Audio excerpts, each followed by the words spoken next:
What's up, everybody in the house tonight? What's up? What's up? What's up, everybody in the house tonight? What's up? What's up? Yeah.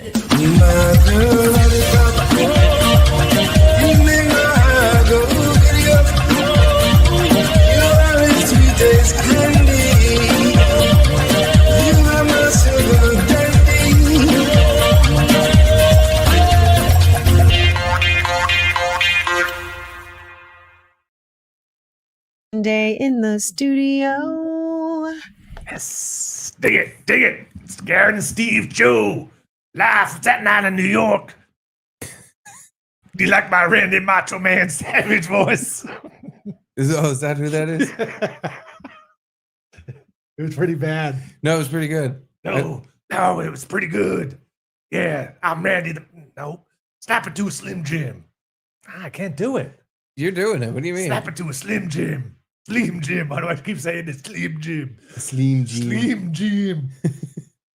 I got nothing. Start with an oh yeah. Oh yeah. No, that wasn't good though either. Oh yeah. Oh yeah. Oh yeah. Not everyone can be Dan Soder. No, definitely can't. I think you were close. Barrel. Nah, I don't think so. I think you're getting nice. Dig it. The Macho Man Randy Savage.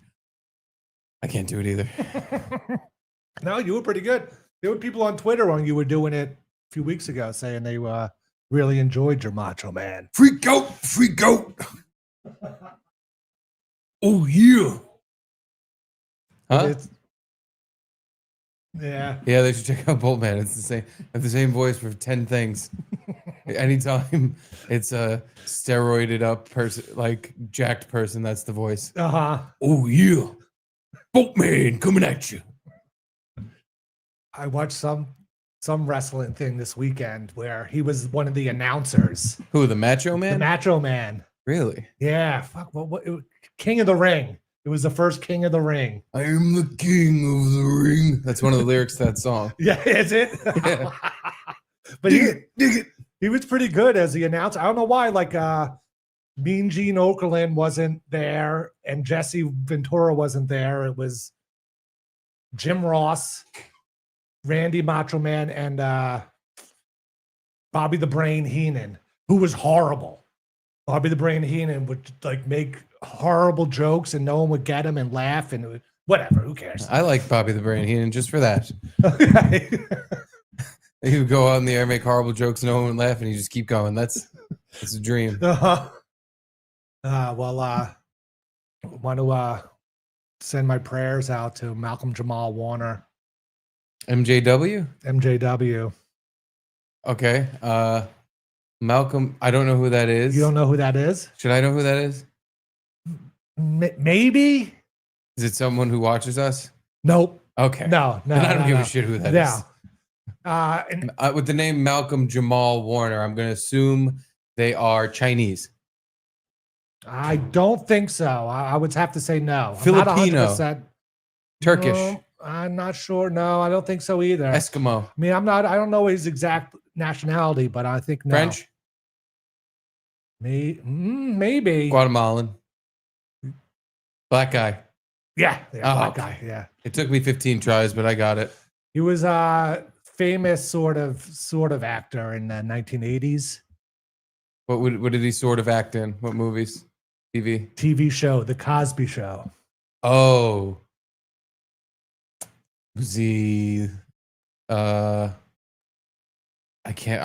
really didn't see that as a youth. I don't know. What's the kid's name? Theo. He was Theo. Huxtable. He wasn't Rudy or whatever Lisa Bonet was. I don't even remember what her name was. Denise, maybe. Yeah, but you didn't hear about him today? I guess not, no. Died at 54 swimming in Costa Rica. Did he fall off a jet ski? I don't know. I tried to look up like any details, and it just said, at least the People article I read, it was like one paragraph about he was vacationing in Costa Rica and died in a tragic swimming event. But then the rest of the article was just all was about. Was it in 3 feet of water? That's what I don't know. Is it in a kiddie pool in Costa Rica? I mean, or was it in the ocean? I have no idea. That it didn't even say that. Well, Yeah. rest in peace, MJW. Yeah. I mean, he was in stuff later on, but nothing that. I think he drowned. Well, yeah, we just don't know how he drowned. I think he was like swimming in the ocean, drowned. Oh, the ocean it was? Shark attack? No, he just drowned. Piranhas? No, he was like in a rip current. and Raped by a drowned. dolphin. Yep. He was in a rip current. What? He was in a rape current and the dolphins got him. Well, poor guy. I've seen those videos. Those dolphins are horny. They are. Yeah, they do like to rape people. That's like a thing. I mean, they try. yeah, I guess you're right. I don't Yeah, they think don't they- successfully. The rape dolphins ever people. successfully like pulled someone's pants down and given them the business. But yeah, they just hump like dogs, and it's like, oh, get away! You're R-ing me. I don't think YouTube really likes when you say that word, so we should change it. We should change how we Okay. speak for this gay website. Mhm. You're R-ing me in the A. Stop R-ing me. Yes. I'll stop now, but there's definitely a guy that had sex with dolphins and swore it was consensual. No, he R'd them. They can't speak English. So if you have sex with a dolphin, that you're R'ing it. Yeah, you think he had vaginal sex or blowjob sex? He obviously went for that dolphin ass. Dolphin ass, the blowhole. The second blowhole that blows out brown. Yeah, he was going for DA, dolphin anal. Obviously, why else would you bang a dolphin? I do kind of, that story does ring a bell though, about some sort of man dolphin love, Yeah, but I don't know the details. one of those news stories that's, Mr. Worldwide News. Speaking of which, do you remember in 2009, one of the global news stories was that fucking idiot with the big helium balloon that was shaped like a UFO? Yeah. And his kid was Falcon. supposedly Falcon was. Did you see this thing on Balloon boy? Netflix? Yeah, No. Netflix put out a like little mini documentary thing about it called Balloon Boy. Balloon boy. Yeah. That's the that was just so weird. It was like this kid got trapped in some balloon, but then it was like the dad did it for publicity. That it came out kind of later. I didn't see any documentary. I just remember at the time that was a thing. Well, was the like the documentary da- came out like recently, like a month ago, I think. But like the dad like always tried to get like a viral video or whatever. Yeah. So people thought at first he was faking it wasn't in it, but then No, he was. So I watched this thing on Netflix, the Balloon Mhm. Boy, because I remember it happening. I remember like reading about it on the internet, but I thought it'd Yeah, be I remember- interesting. Like, oh, they're putting out a whole documentary. There must be like other details nobody knows about or some things, and it's like, well, not really. not really. It's basically a recap of what everybody's known. Uh-huh. This guy was a fucking wackadoo, has a Japanese wife who barely speaks English. I mean, she speaks English. It's just she has a very thick accent, Uh-huh. and they seem like they're just making shit up and they're lying. That's what it seemed like. Yeah, when they And interviewed 20 him. years later, or whatever the fuck, 15 years later, I think, it still seems like they're making shit up and it was a bunch of bullshit. So what was the kid really in there? No, the kid was not in the balloon. Okay. And they show you, like, because when the balloon landed, there was no kid in it. And they're like, oh, fuck, he must have fallen out. But turns out he was just in the What, attic. playing in this room, or like they hit him to make it like he was part of the plan. That's where it gets. Based on what they say, and it seems pretty like, okay, I can believe that. He would go up there it was an attic in a garage that there wasn't like a staircase up to. There was a pile of shit on the floor that he would climb up and then climb up to this gap in the fucking ceiling and pull himself up. It's a little weird. A little But weird. okay. Little Okay. weird, and a little weird that he went up there and was just like, all right, I'm going to go to sleep now, and fell asleep for hours and woke up. Yeah. And after all the commotion, after the balloon had landed, he just so happened to wake up and they were like, oh, look, he's here. He's here So now. that was it. It was like the dad thought he was in the balloon, but he was actually. Oh boy, I don't believe this now. I want to see. Here's the trailer for the documentary. I want to see if in the trailer they have, because they're filming the whole thing. They're filming like them tethering the balloon down for some reason, and then it lifts off accidentally, and the dad's like, "Fuck! Ah, darn it! What the heck? Fuck!" Like overacting bad. A little overacting, but at the same time, when they just talk to this guy or anything, every time he's on camera, he's just a fucking weirdo. Oh, yeah. So that might just be how he acts. You kind of can't tell. But so he would have known his kid was in the balloon if he's tethering it down. They do show like he hops in it and he's like, "Get out of there," and the kid comes out of there. So he kicked him out of it. So we probably thought he got him out. I don't know. It seems like a whole bunch of malarkey to me, a bunch of bullshit. This is a very unusual situation. It involves a home-built UFO powered by helium. It looks like this Jiffy Pop thing floating across the sky. I couldn't wrap my head around it. It's so bizarre that you want to laugh, What is this thing? but then it turns serious. What if my stupid experiment kills my son? Experiments.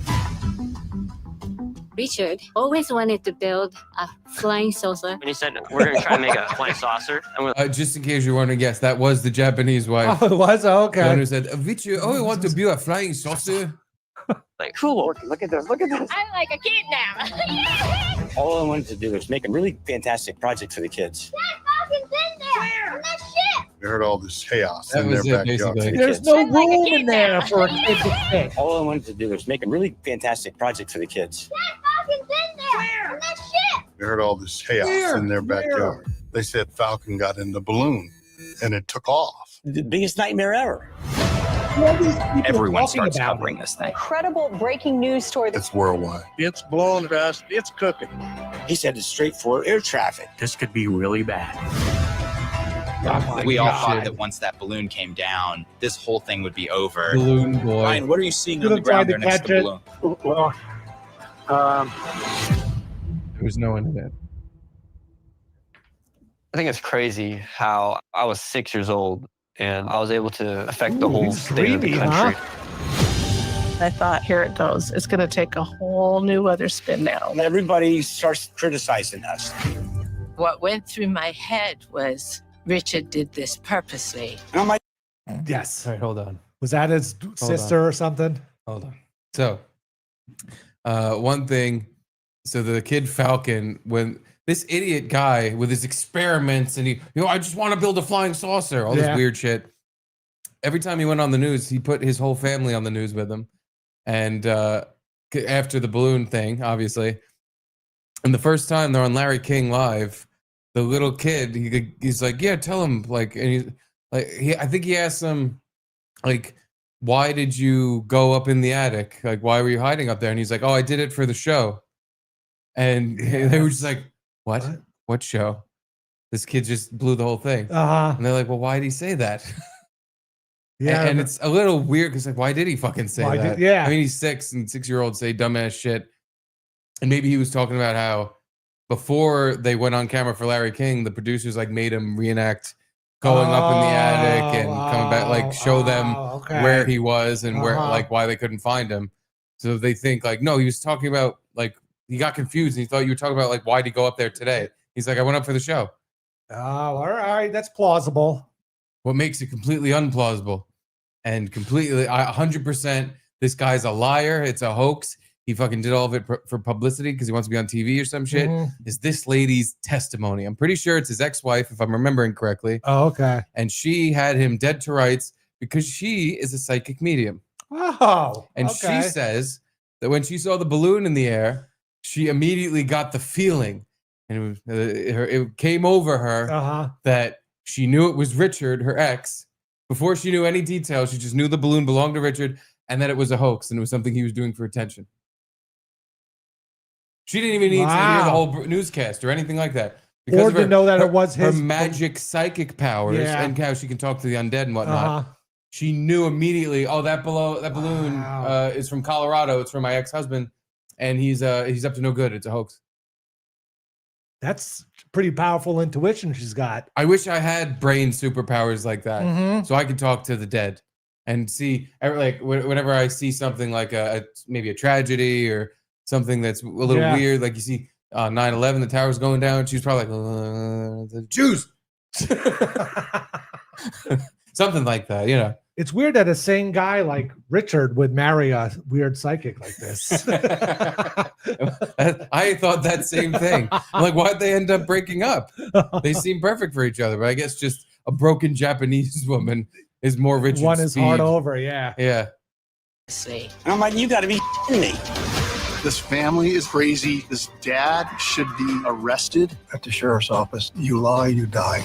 Richard just played us all. What the hell's wrong with you people? Richard and Naomi love those kids. Why you don't get it? People like Richard are not regular people.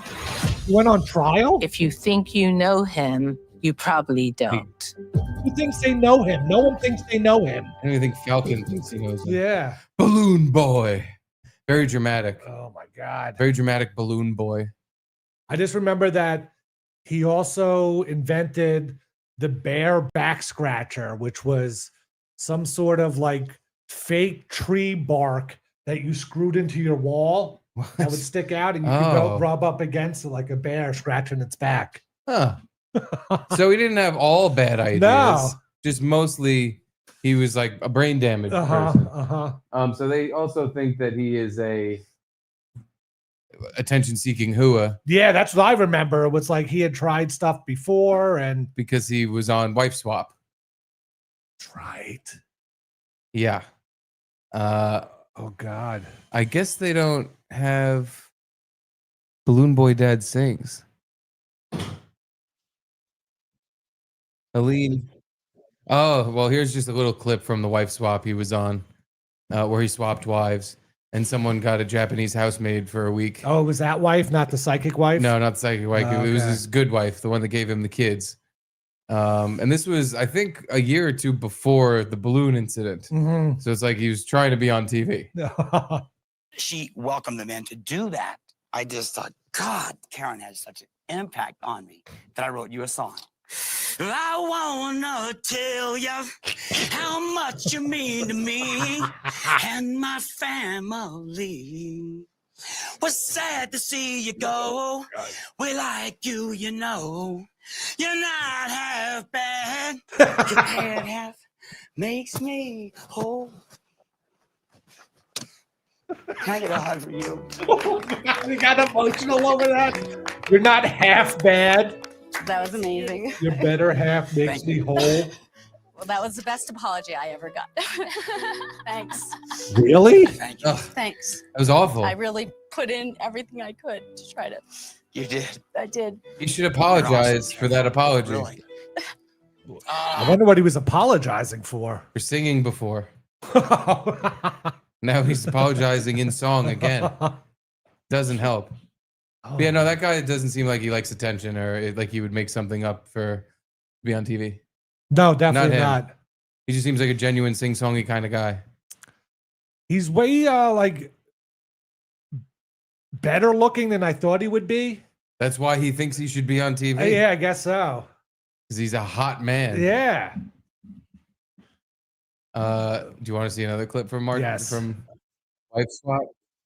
He's I hope this is singing. the one I'm thinking of because on the Balloon Boy documentary, they showed a clip of him on Wife Swap where he just like throws shit at his new fake wife's head. She said something What he the didn't like, fuck? and he just like throws something at her. It's pretty cool. Guy kind of rocks. Yeah, he's a little off. But two. In Connecticut, Mayumi is trying to discover if the boys have any freedom to have fun without Miami? fear. What about the woods over there? There was one time where I went to the farthest point of the woods. You don't want to go back again? Why? Because I might get lost. What else do you think you're afraid of? Riding my bike without a helmet. Jay and Karen need to rethink about what they are doing to kids. They are too much negative thoughts onto their shoulders. Mayumi. Those weren't negative, bad things, though. They're little kids.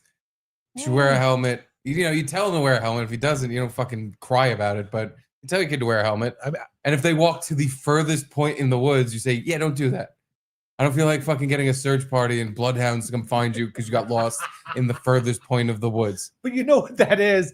There's like an acre behind their house with some woods, and an acre away there's another house, and he walked to the end of that. Like for a little kid, the end of the woods is nowhere. Stay out of the fucking woods. No. Yes. right when he started speaking, I got the same feeling like, oh, his parents are fucking nervous Nellies. Well, nervous Nelly parent here. Stay out of the woods. It's fun going in the woods. Sure, it's fun. It's where you find your playboys. Probably not anymore. Yeah, no, that's just where you find dead people. No, see, you guys are. Yeah, we better watch out, Charlie. If my son is riding his bike without a helmet through the furthest point of the woods, I'm gonna have a fucking conniption. And when he gets home, he's gonna get a stern talking to. Did you know anyone growing up that hit their head riding their bike? Me. Kinda. Kinda. I mean, it's hard to hit your head. I really once smashed you get my hit by a face car off the handlebars. Oh, And it really hurt. Uh-huh. One time I did flip over the handlebars, Mhm. but it landed like on my ass and I busted ass. But I guess, yeah, I didn't crack my skull open. But I wasn't in the furthest point of the woods, so True. I was safe. One of the old coaches of the Lakers Oh, flipped yeah. over his handlebars and was in a coma for like 2. Yeah, it's in Did he have a helmet on? that Lakers No. TV Ah. show. The fuck was that called?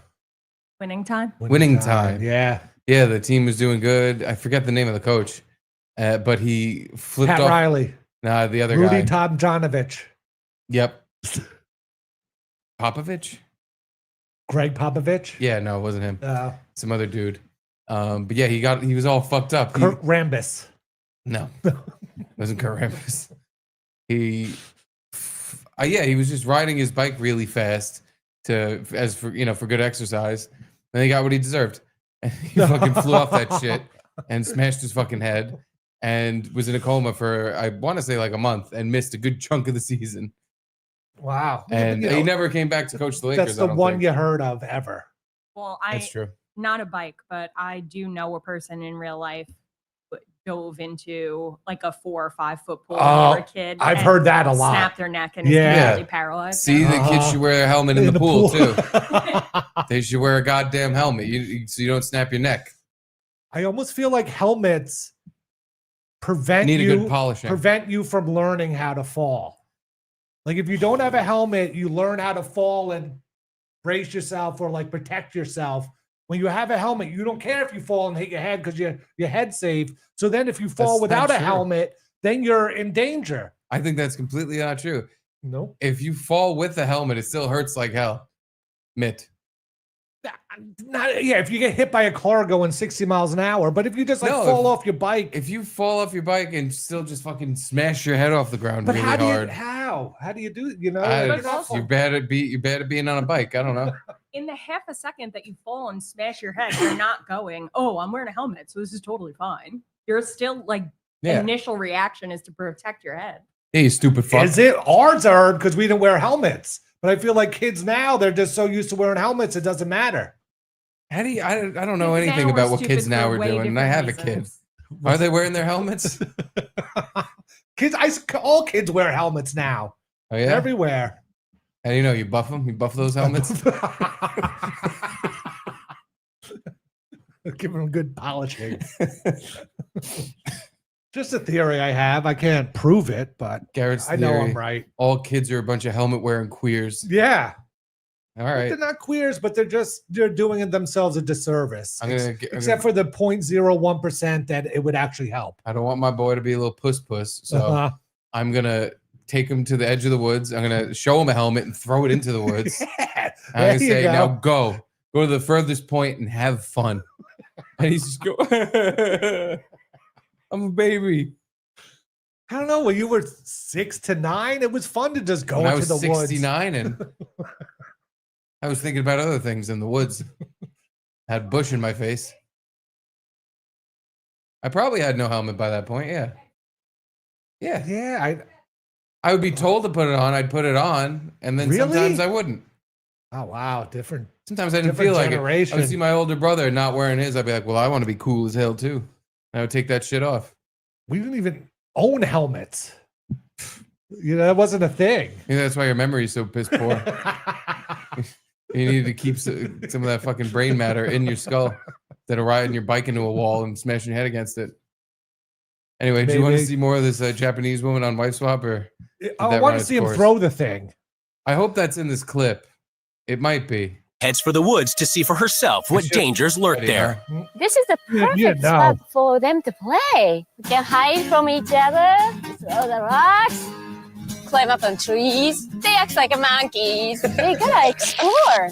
They gotta get out of the cage. This is a perfect spot. In Colorado, the family's back from a failed day of storm chasing. And Richard, who feels Karen's been nagging him all day, has yet still more work for her. Hey, Karen, Yeah, what? could I ask you? You know what? This is exactly what I've been talking about. What's that? This is really a perfect example. Go get this. Go get that. Go do this. Go do that. Okay, you're supposed to live the life of Mayumi. Mayumi doesn't jack Karen me. She doesn't go. And I really, really don't want to hear that because you're entering into a huge negative field. Okay, here you go. Here's how I handle this. Hey, baby, come on in and get my jackhammer. You know what I'm going to do? Hey, this is a rental store. I got a broken jackhammer over here. I think the switch is broken. How do you turn the jackhammer off? I've been listening to your nagging. You're moaning. You're groaning all day long, and I don't want to hear it. Really? She went for the juggler. Wow. And I'm going to tell you, man, it's not right. You don't do that after a hard day's. Gene went for the juggler. By the way, I forgot to mention he's a storm chaser. Chases storms. Okay, that makes sense. Is that why he made the UFO to track storms? No, he's just always wanted a UFO. Oh, okay. And he's always wanted an unidentified flying object. All right, he got one. Just by definition, nothing he's ever made has been that. But a flying saucer is more what he's actually saying. True. But yeah, no, he I know chases storms. So I guess that's how he got the idea of a kind of weather balloon-esque flying saucer thing. But what was the play? Like, he just keeps saying, like, oh, it was one of my science experiments. I always wanted to do it. I always wanted a balloon to be for what?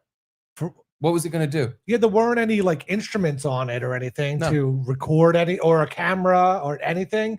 He just, well, I guess he didn't let it. It got loose supposedly. Yeah, it was supposed to be testing it. How'd they track it? He called the police. Well, first he called air traffic control, and they were like, "A what?"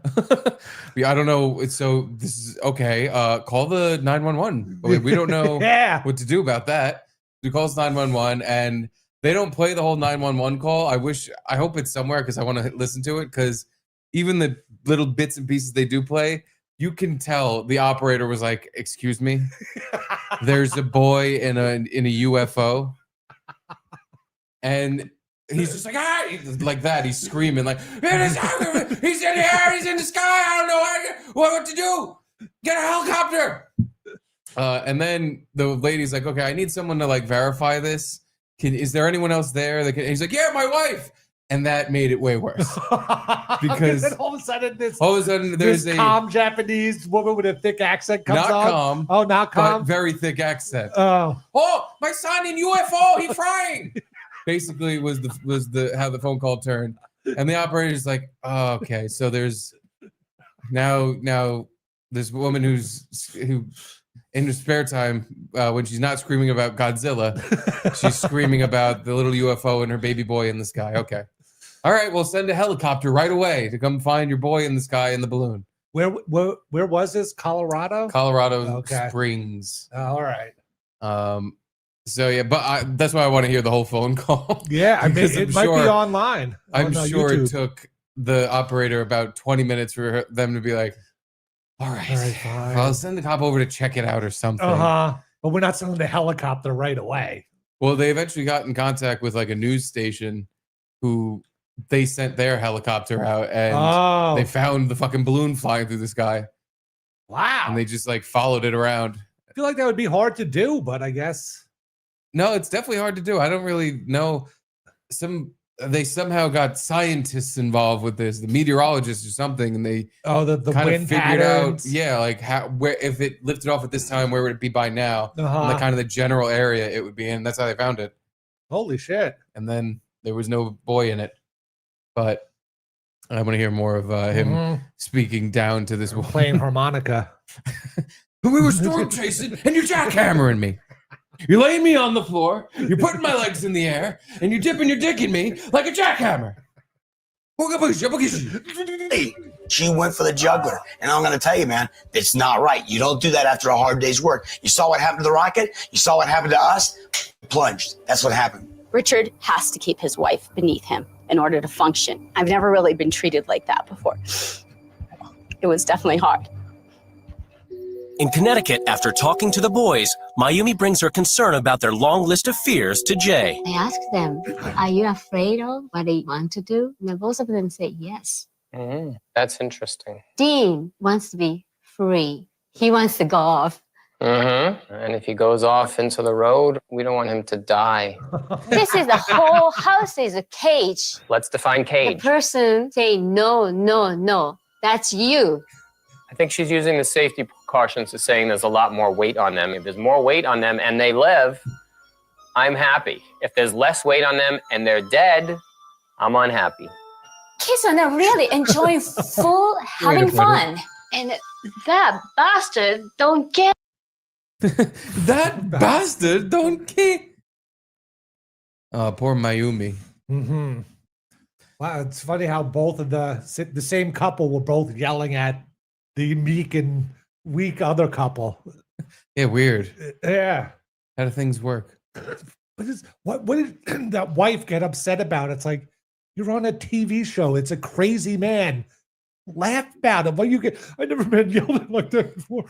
It doesn't matter. He needs her to be beneath him. Well, and he does the jackhammering.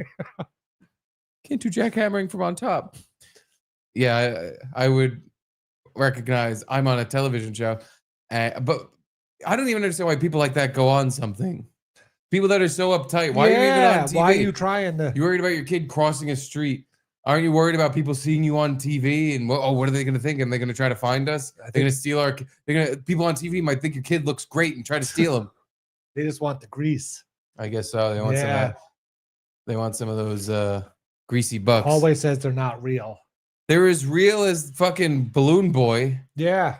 Who is, he's a wackadoo, but that guy is a person.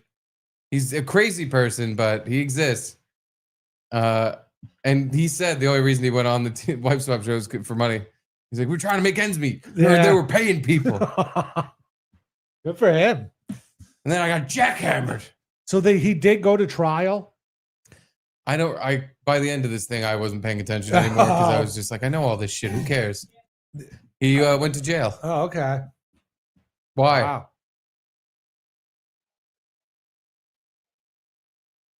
They believed he faked it, so he went to jail. I guess so. Yeah. Sounds right. Arrested for faking and abetting. The police interviewed them and they basically had the Japanese woman in an interview and they were like, is this a hoax? And she's like, yes, hoax, yes. And she just keeps saying yes. And they're like, oh, so it is a hoax. And she's like, yes, yes. And just keeps saying yes. So they argue that it is completely fake and she knew what she was saying and she testified, but then their defense was she has no idea what she's saying. She doesn't know what the word hoax is. But I think they both went to jail, but the wife went to jail for months and the husband went to jail for I think a year or two. Jesus. Yeah, you can't be getting helicopters up in the air for a fake thing. Here's the other thing that happened. They both went through a lie detector test. And the husband's lie detector results were inconclusive because he kept doing shit to beat the detector. And the guy who was operating on attack or something. No, he kept putting his head down and trying to pretend like he was going to sleep. Apparently, that's a way to fuck with the readings. Is you try, you close your eyes, and you really try to go to sleep, right? But he was just like, "Oh, I'm tired. I'm so tired. I'm sorry." And the operator was like, "Stop doing that. You got to sit up. Stop doing that right now." And he's just like, "Oh, I'm so tired. I'm so tired." He the day before Googled how to beat a lie detector and Clearly came up. Yeah, and he was doing moving around and trying to game so that the readings were all over the place. And the wife went through the lie detector test and miserably failed. Completely failed. Yeah, I don't put that much credence in lie detectors, but do you put Clearwater Revival in it? I do.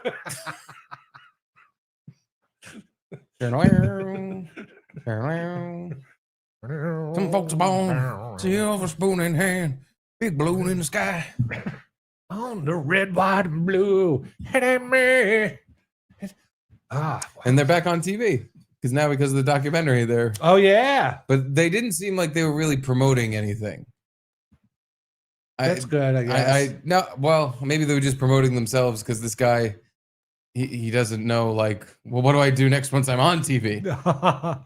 So it's them like now talking about it. It's not just like clips and other people talk. All right. Talking now. Yeah, so they probably did it for the money again. I guess. Mhm. I do this for the money. Hi, Caddy Thorogood. Thanks for the 20 beanerinos. That's some good grease. Caddy Thorogood says, get Anthony to contrast Sam Roberts and Travis Teft to get you on that show. Oh, contact him probably meant. No. Not compare and contrast. Have Anthony do a favor. Also, Robbie Pardlo from New York City died today. For Dio? Looks like it says Pardlo. Robbie Pardlo. I am not exactly sure who that is. Me either. Maybe we'll Google. Maybe I'll Google him. Robbie Pardlo? Robbie. I don't know. I think Anthony's done enough favors, but we could always ask. What happened to City High's Robbie Pardlo? 2 days ago. Former City High singer. I don't know what that is. City High? I have no idea. 1/3 of the trio City High. Never heard of City High. Well, he passed away 2 days ago at age 46. Oh, young man. Ooh, a little bit younger than Malcolm Jamal. Rest in peace, Robbie Pardlo. All right. There's a video of what happened to City High's Robbie Pardlo. Caddy, I guess we have to watch it now to figure out what the hell's going on. What are you talking about?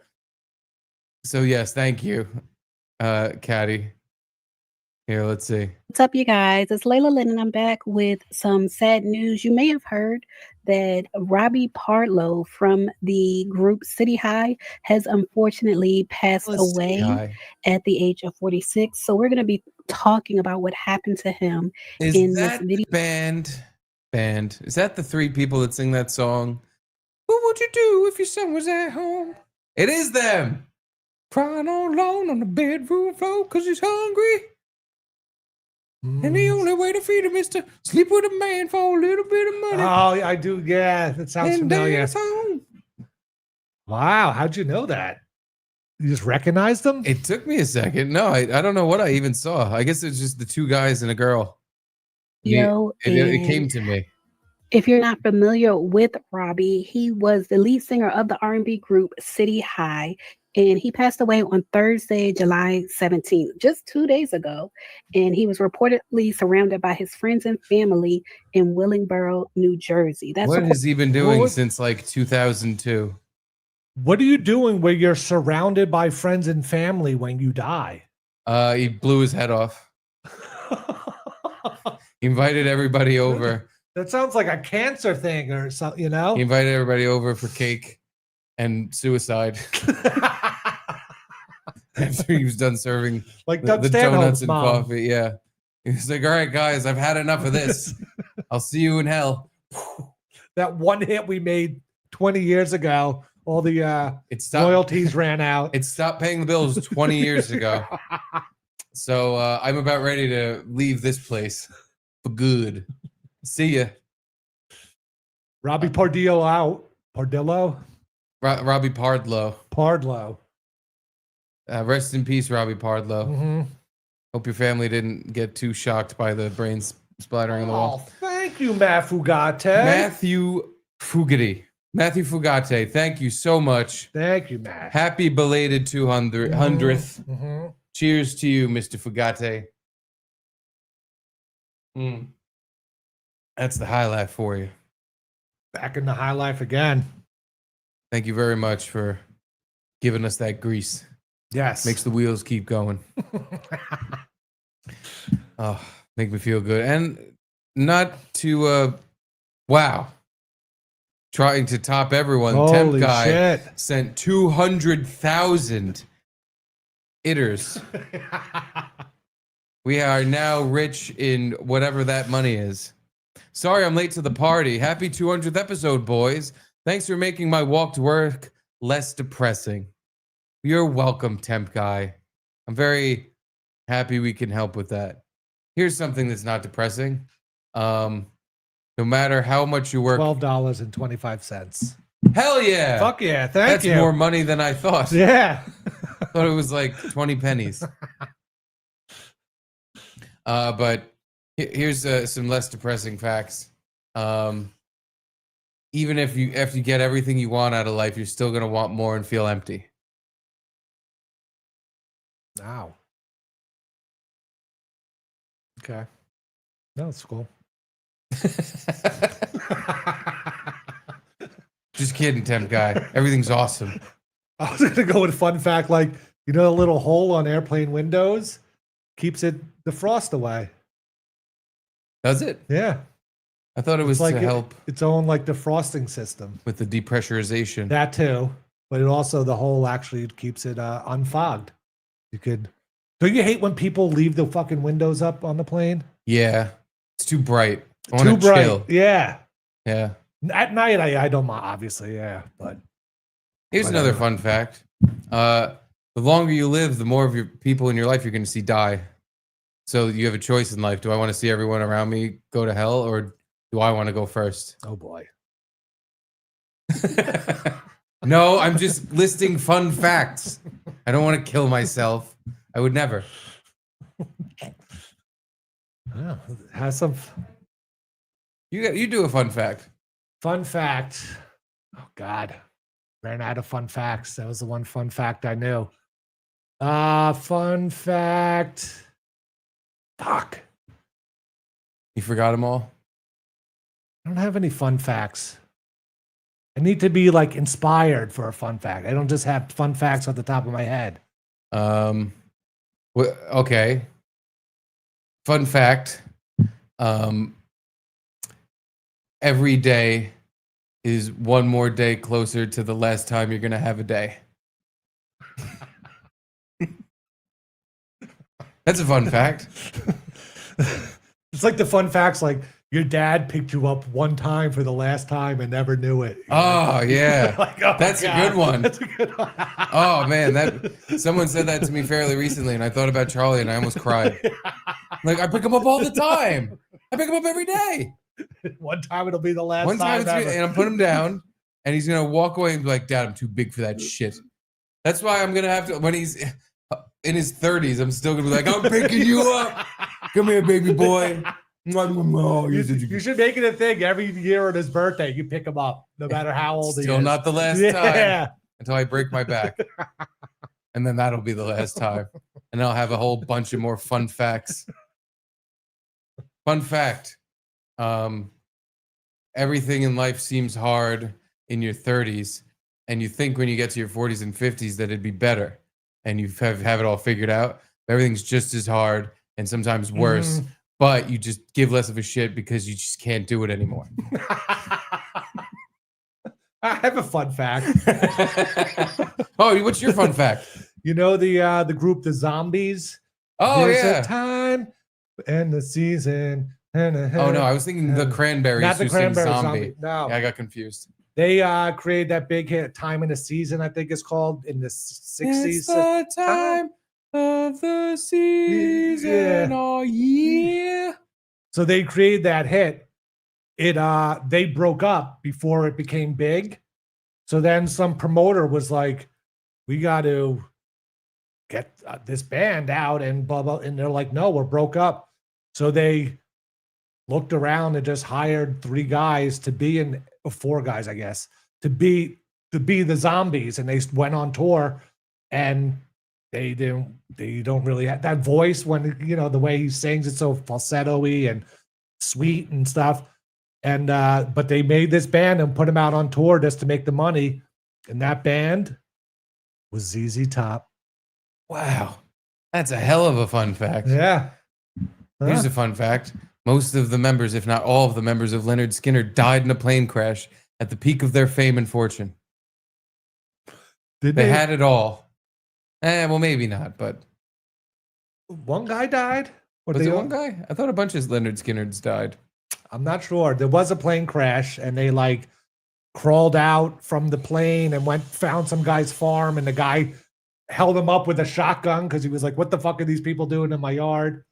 Oh, yeah. So some people survived, but I don't know how many. You know Fun what fact. they're named after? That's another fun fact. What? Leonard Skinner? Huh? I don't. Their gym coach in school was Leonard Skinner. Well, wait, the hallway disagrees. What do you say? A dog. Oh, I thought it was a dog named Leonard Skinner. Well, those are some fun facts for you, Temp Guy, and they should keep you walking to work with a pep in your step, especially all of mine. They were the funnest facts.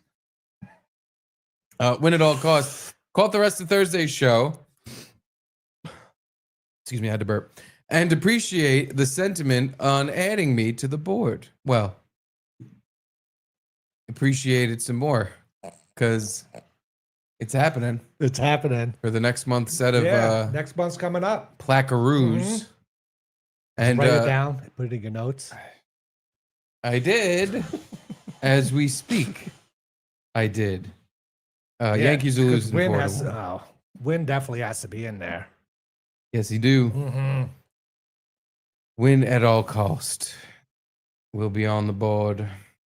Another fun fact. Little Richard was so popular that he couldn't do all his gigs, but they still wanted to sell Little Richard tickets.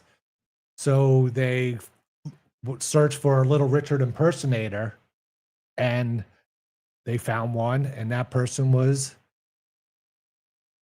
I want to say Jim Brown, but no. Who's, oh my God, why can't I think of his name? John Brown? Nope. Oh my God. James Brown. James Brown. Thank you. Jim Brown. I guess it is Jim Brown. You got James it. Brown. Yeah. Yeah. Jiminy So- Brown. His whole act is based off of Little Richard. And that it kind of makes sense. He's like very outgoing and eccentric and crazy. But yeah, that's where his career started. And then he just became so popular himself. He became James Brown. I feel good. I knew that I would. Yeah, that fucking James Brown son of a bitch. I watched a documentary about him. He was a real son of a bitch. He was. He had a tough life growing up. He got treated like shit. Uh-huh. He came from poor dirt fucking nothing. Did they bring up the Little Richard thing? I don't remember the Little Richard thing. I remember his dad left, which was weird. Because like, whoa. Wow. Never heard strange. that. Dad left. It was just his mom. So he was alone a lot, singing, dancing, chucking and jiving. As he got older and got a little famous and was making money, doing songs and shit, he had a band that he needed behind him that he paid for every show, but he notoriously would look for any reason not to pay them. And he was a fucking slave driver for this band. He treated every fucking member of the band like complete. Like if they fucked up a part of shit. a song, he'd be like, "You're not getting paid tonight." That type of thing. So they have video of it. What he would do is, while he's singing on stage, if someone was slightly out of rhythm or if he decided that they didn't sound right, he would start snapping his fingers at him, and each snap was like $100 or $10, whatever they were getting paid. It was like a chunk of it off. And if they got like 4 or 5 snaps, they had no money. If he snapped enough, they were gonna owe him money. So he could just decide he's just gonna decide out of the fucking blue that someone who's not fucking up, he's like, well, I'm not gonna pay everyone today. So snap, snap, snap, you don't get $30. Snap, snap, snap, snap. You're not getting 50, you're not getting 50, snap, snap, snap, snap, you get nothing. Because he had a lot of people in this band, right? A lot of people, a lot of turnover in the band too, because again, he would make them practice and like he worked them like complete fucking pieces of shit over time. And then But worth it. no, because nobody knows the band. They just knew James Brown. Worth it for him. For him, Yeah. it was very obviously what you do is you take all the money and you give everyone else nothing. And you look up you can make up any reason, any excuse not to. And you just like, sometimes you remember who you fucked over the last show. And then this time you give them dribbles and drabs. Like, oh, this time you can make a little bit, snap, snap, snap, not that much, but you can make a little bit of money this time. I want to keep you around. But for the most part, he didn't even give a fuck about keeping people around. He just said, I'll get someone else. Yeah. Who cares? I feel good. For real. It's not like Living in America. no one knows who was in his band. No. No one cared. Then It's that just all was about him. definitely on purpose.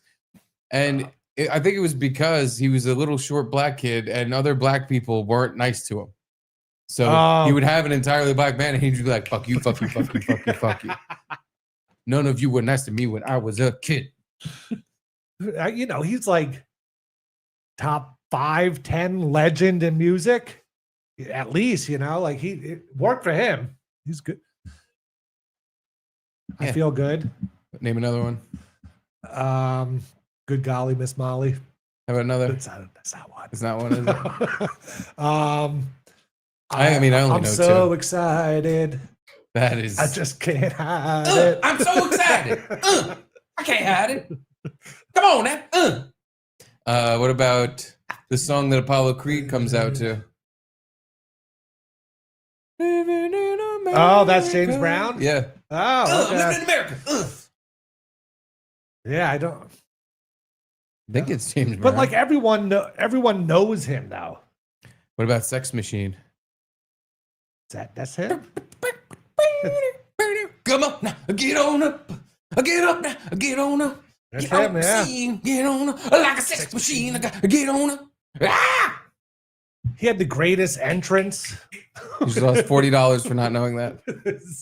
With his cape and everything coming out and dropping it. Oh, it was great. But yeah, I'm not a big fan. Get up. Watch the documentary. He's a real piece of shit. He beat the shit out of his girlfriend or wife or whatever. And then it's been played a bunch of times on a million different podcasts, but basically he's on a news thing and Barbara Walters or someone is asking him about it. And he's just like, how about tonight I'm singing I Feel Good. Living in America. And he just completely doesn't answer and talking about the performance he's going to be doing that night and the songs he's going to sing. And she's like, but did you beat your girlfriend? She was in the hospital. You know what feels good? Feeling good. I feel good. He just avoided it completely. He didn't say that, but it was something like You that. want to see me hit some dingers? Like the Simpsons. Just like trying to distract her. Brian Anthony, is Guru Steve beginning to spiral? I don't know. Those were all fun facts. They were happy fun facts. Mm-hmm. No, I think the hallway was getting concerned. Those aren't real feelings. They're just the most depressing thoughts I could make up at the moment. I wanted to give Temp Guy something to laugh about as he walks to work. Who's a bigger dickbag? Me. James Brown or Don King? Ooh. Similar. They're very similar, right? Like where everyone... Only in America. Living in America. They're very well known to... Like even my mom would know if I said Don King. Like who, you know? But, Don King Kong. He killed people. He ripped off boxers forever. Yeah, he was a piece of shit too. I think Don King, because at least James Brown did have a talent and like did something. Yeah, Don King's talent was just a squeezing grifter. money out of other people and fucking yeah, exactly, being a grifter, getting people to want to watch a Mike Tyson fight. Mike Tyson does all the work, and Don King gets way too much money, more than probably 50% of it. Yeah, yeah. This has got to be it. James Brown puts me in a better mood. CNN interview. I think this is it. Looks like he's dancing. Yeah, Brown assaulting his wife. That's the one. I feel good.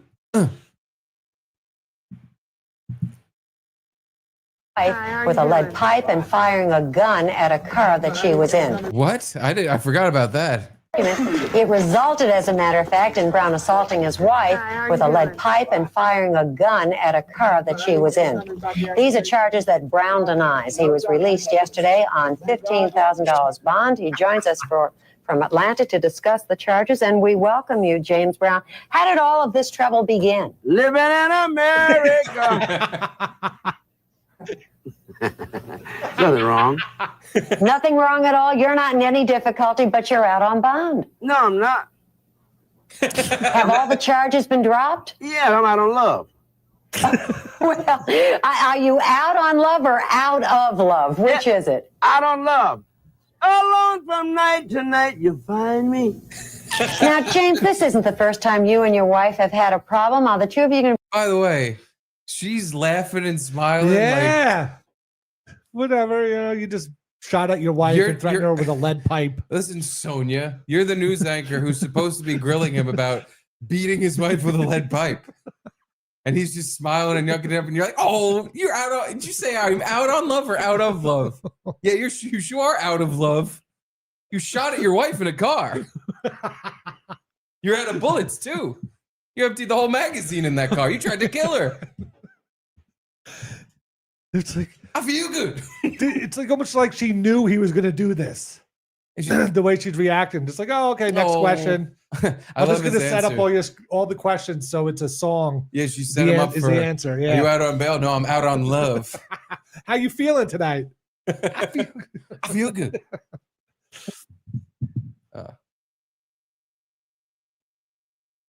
This isn't the first time you and your wife have had a problem. Are the two of you going to be able to work this out? Let's talk about some music.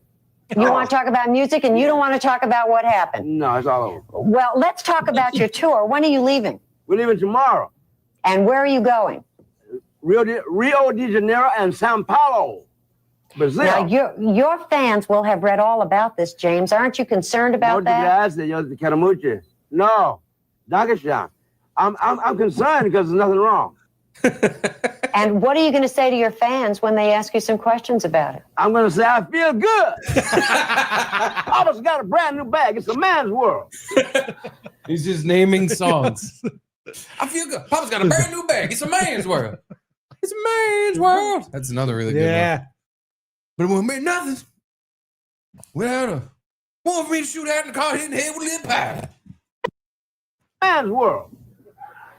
Well, that's the second time we've heard that in 2 days. That's very interesting. Now, don't leave us, James. You stay right there. We have more that we have to talk about. Well, tell us a little bit about what you're going to be doing on this tour. What'd you say? What are you going to be doing on this tour? I'm going to be doing Papa's got a brand new bag, living in America. Sex machine, get up off of that thing. I feel good. Jam. Now, I understand that you have already, James, I have to ask you one serious question here. I understand you already have started divorce proceedings. Does that mean that you're now eligible? Yes, I'm eligible. I'm singing. I want to mingle. You want to mingle? Yeah. Now, the women love you when you get out there. Why do you think that is? What'd you say? The women love you when you get out there. Why is that, ladies? Well, I'm asking you. Huh? Because I look good. That is? You I look smell good. I feel good. And you sing good. And make love good. Oh. Well, there we are. We don't have to ask anybody else. We got that from the source. There you are. Now, you're involved in publishing a gospel magazine. Tell us a little bit about that. What? The Second Coming. It's out of Augusta, Georgia. It's Anchor. Joseph P. Young is the editor, and James Brown is one of the advisors. We're doing a fantastic job. The Second Coming. It features on this week. I think we have the Pope and I believe the Williams brothers. The what? And last the William brothers. The Pope. That ascot's a little too tight. The Pope and William brothers. This interview is outrageous because she starts it with "You shot at your wife and hit her with a pipe," and now it's like, "Tell me more about your gospel magazine, The Second Coming." This religious magazine you're producing. Meanwhile, you shot and chased after your wife with a pipe. Like, what the fuck? Yeah, what does the Pope think about the whole shooting thing? Does the Pope condone marital gunplay? We have the Pope. You interviewed him for your stupid magazine? I'm surprised you didn't just pull up the magazine and just point at the cover and just had the Pope on it. We got pictures of the Pope in this. You're going to want to see it. If you're a religious person, we got pictures of that Pope. I can't believe he remembered the names of the editor. You know, like in Augusta, Georgia. He remembered his own name. He's got to remember who not to write checks to. After he keeps all the snap to. Who to snap at. This magazine sucks. That's 5 demerits. You get no pay. I'm one of the advisors, and we're doing a fantastic job. The Second Coming. It features on this week. I think we have the Pope and I believe the Williams brothers. And next week we're gonna have Reverend Al Sharpton, I think, on the cover. Oh God, great! And we'll be doing a lot of good things, and hopefully we'll get brother Ted Turner on the cover. Ted, where you at? James, we want to thank you for being with us today Wait and a giving minute, us I an just got opportunity. here. Oh, is there something more you want to say that we haven't covered? Yeah, I want to say a lot of things. Okay, I go love ahead. You. I love America. I love everybody. Well, I feel good. It sounds to me as though you're not troubled by any of this at all. This is a man's world. Thanks for reminding us of that. Every once in a while, we forget. Get up but off we've of that remembered again. Get off James, of that good luck on your tour. Thanks for being with us. I guess we're going to hear lots more. Hasta luego. This is a man's world. Get up over that thing. Wait, he said, I'm leaving. I got more to say. Okay. Get up off that thing. This is a man. He just starts saying the names of his songs. Living in America. And of course, he wants to get Ted Turner on the Gospel magazine. Why? Where you at, Ted? Ted? We at? He's not even in CNN studios, right? Or maybe it's at some. It looked sort like of he remote was, location. and she was somewhere She else. she was at Hollywood. Yeah. Yeah. He was in the How studios different was in CNN Atlanta. back then? They showed the real news. Yeah. Like James Brown. Beating up Avoiding his wife. the question that everybody wanted to hear him talk about. I wonder what the final verdict was. If it even went to trial, it probably didn't. Oh, Jeff Hillman reminds us that James Brown got arrested on Whacking Day on The Simpsons. Don't remember that one. I don't remember that either. I remember the Whacking Day episode. James Brown, Simpsons, Simpsons. I feel bad. Let's see. Thanks for the reminder, Jeff Rock. Usher in this new era of feeling good is the godfather of soul, James Brown. I feel good. I knew that I wouldn't die. I feel good. Good God, I knew that I would. So good, so good. I got you.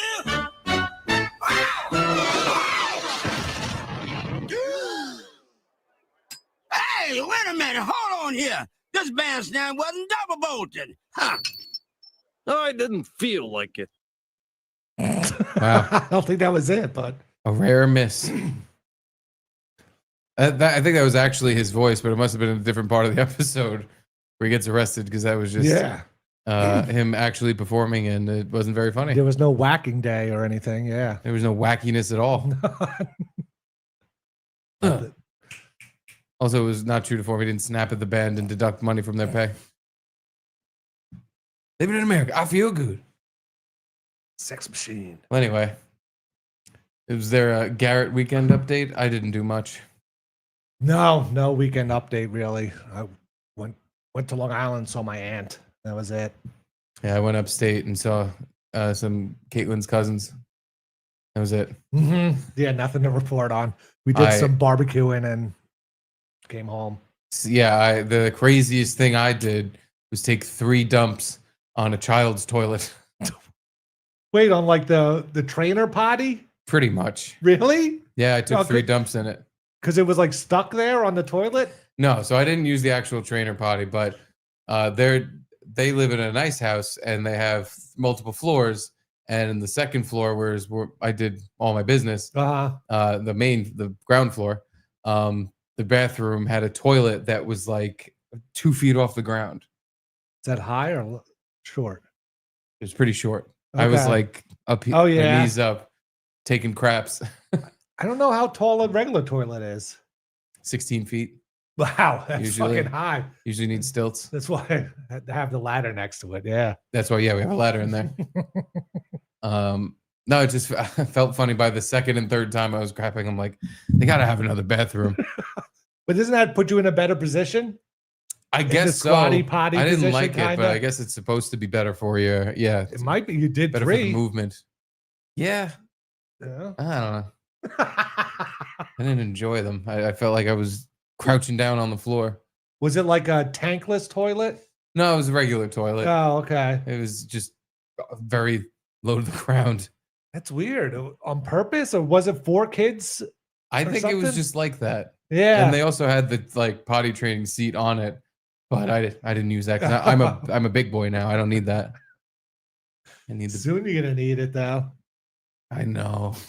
We're gonna have to figure that out very soon. Are you excited for that though? No. No? It's gonna be a whole thing. Yeah, but then you're free. He ain't free, motherfucker. Not till he's like 20. I'm gonna be wiping his ass well into adulthood. You're so not free because there's gonna be peed pants, especially at first. He's gonna be pissing and shit in his pants all the time. It's like now I gotta clean out underwear with shit in it. That's gross. They do? Yeah, they don't just like decide. Just gonna decide out of the fucking blue one day that they're good at this. You have to teach them like, all right, when you feel something, we gotta go to the bathroom. We gotta get you in there. You gotta fucking take your pants off. You gotta pee. You gotta do whatever. Yeah. So there's gonna be times where he's playing fucking games or he's just not. We're busy. I'm not paying attention. He's gonna fucking go, and you gotta clean it. You gotta clean it. It's not just like you snap your fingers and now he knows how to use the toilet. It's a whole process of training. No, I had a friend whose son wore like trainables, I think they're called. Pull-ups. Yeah, till he was like 11, Yeah, 10 no, or that 11 can't- or something. That's not good. Like he was going to school in trainables, I think. No. Or I don't, maybe he wasn't going to school, but he would like at night he wore them. Maybe I don't. Maybe the nighttime. I be in the bed. I want to say it was all the time, like he liked them or something. Yeah, you can't. You got to Yeah. stop doing that. Like by the time he's 3 or 4, at least I think. It probably was just at night. I'm guessing. It can't.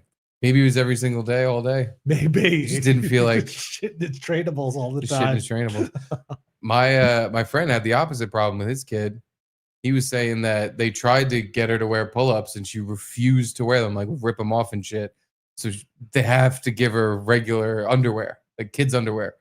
And she's very much still potty training. So he's like, I got to clean logs of shit out of my fucking underwear. God. It's disgusting.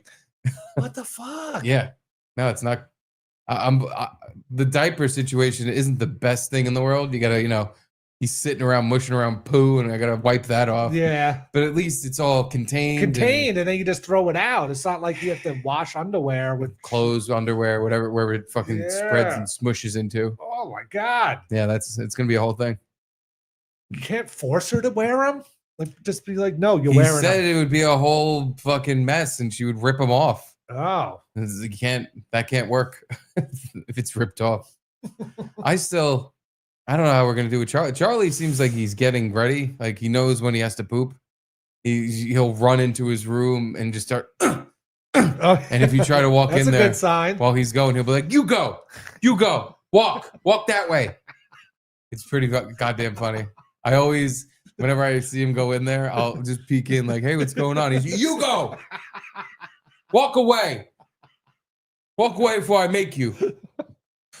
Oh, just get him to switch his room to the bathroom. That's all we got to do, but we have to like do it. Yeah.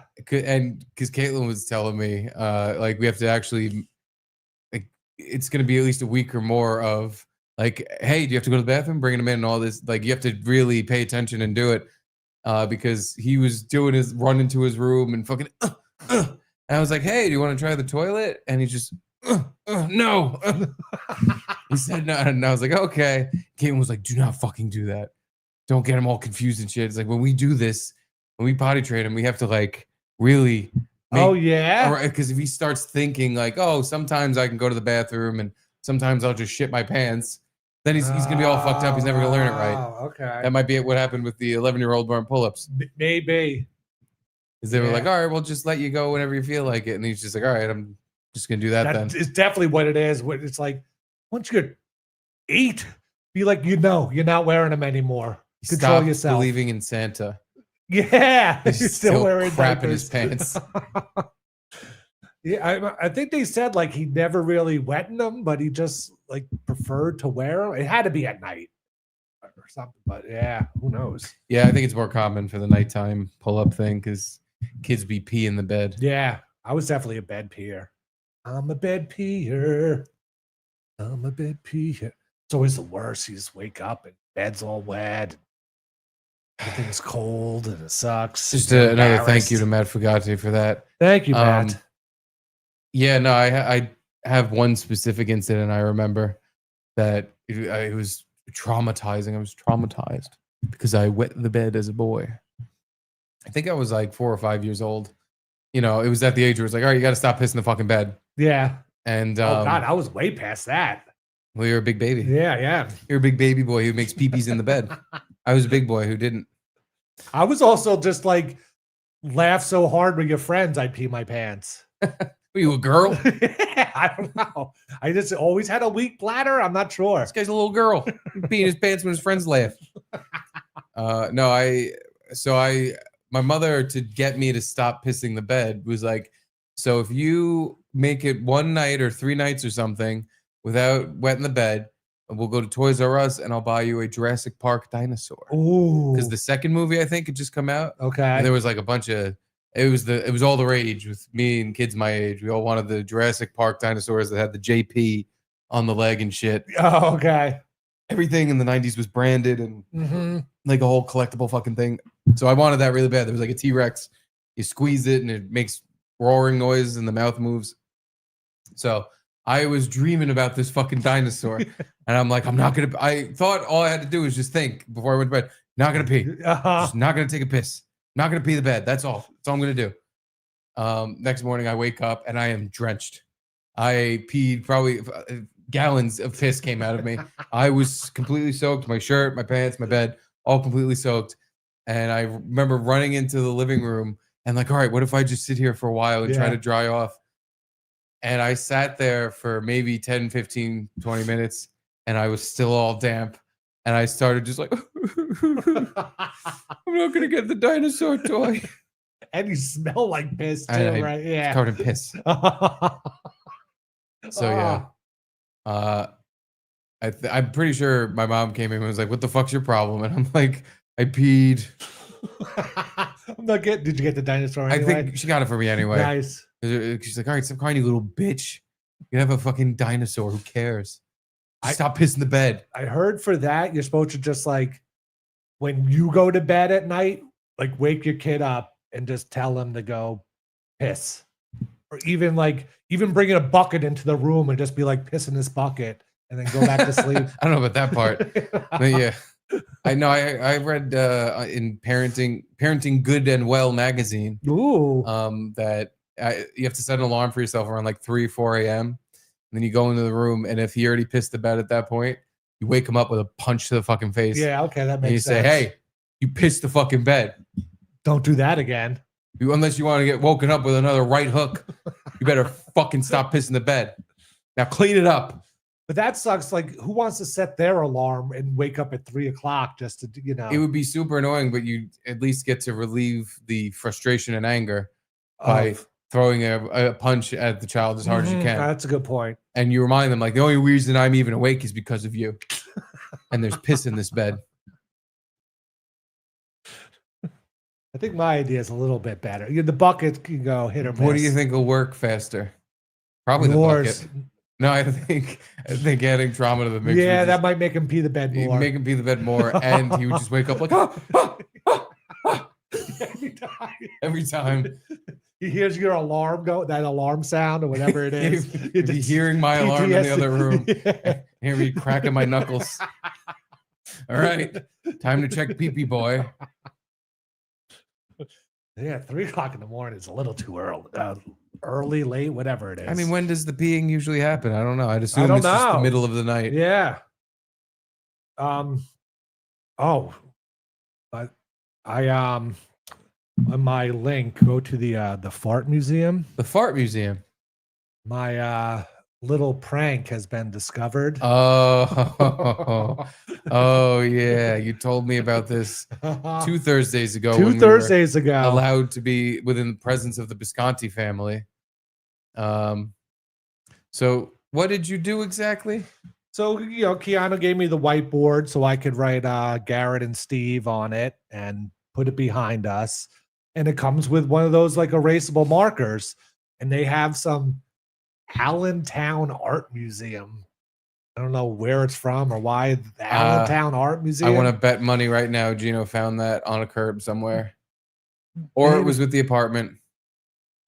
Like, because what did he go to the Allentown Art Museum? That's what I'm saying. And he bought yeah. he bought this big framed picture thing. And I don't think Allentown is like close to violent. It's in Pennsylvania, but I think it's like in the middle of Pennsylvania. I could be wrong. But the Allentown Art Museum. I want to say on a random street corner or gutter in Harlem, someone was throwing that out, and she was like, "This is a perfectly good picture." I've heard of Allentown before. Yeah, It's I in know where Billy that Joel is. song. Yeah, that's Allenstown. So yeah, I just wrote a little fart on the pranked them. I pranked them. You pranked. And what was Gino it? and Gino. 2 weeks later, they finally they noticed it. Oh, this is from today. Yeah. How'd they know it was you? This crime has Garrett written all over it. I don't know. I didn't tell anyone unless you told them. And I didn't tell them shit. And I would assume they would think it's me because it's a poop thing. It's fucking farts. They must have just drawn the conclusion because you wrote out the board. I mean, I don't know how they'd even come to that. Yeah, they are Columbo fans, so maybe they're good detectives. I don't know. And then, so are you going to go to jail now? Are they pressing charges? I think so. I'm being subpoenaed. I have to appear in court. Now, how funny does it seem? How's your little graffiti prank? How funny is it now that you're going to go to jail for the rest of your life? I'm worried. It weighs on my heart. The Allentown Fart Museum. Yeah, I bet you were getting quite a laugh. Don't you want to go there? To the Fart Museum? Yeah. I'd like to. I think I should be in it. Really? That would be a good idea. I've cut some all-timers. Yeah.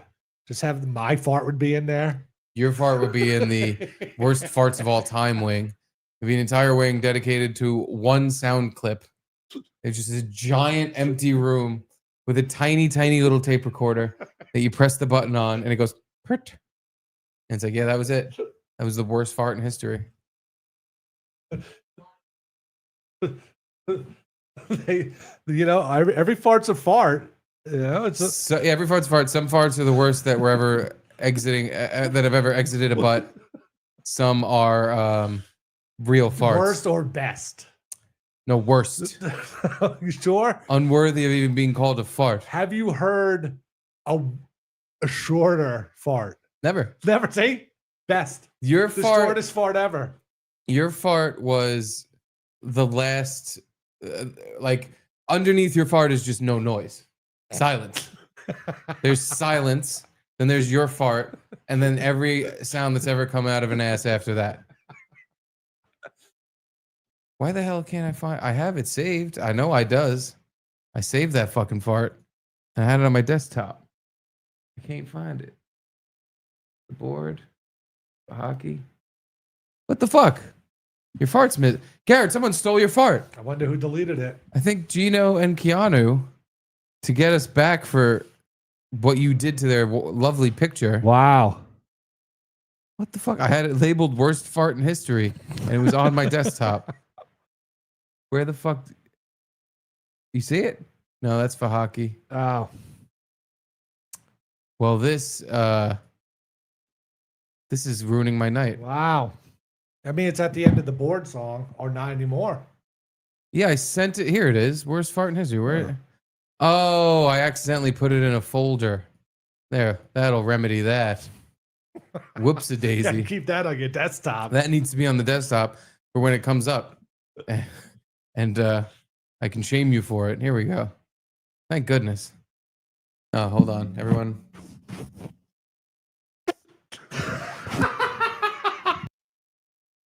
Well, one more time. Hold on, everyone. Can I have a beer, please? Docking my pay. Docking your pay.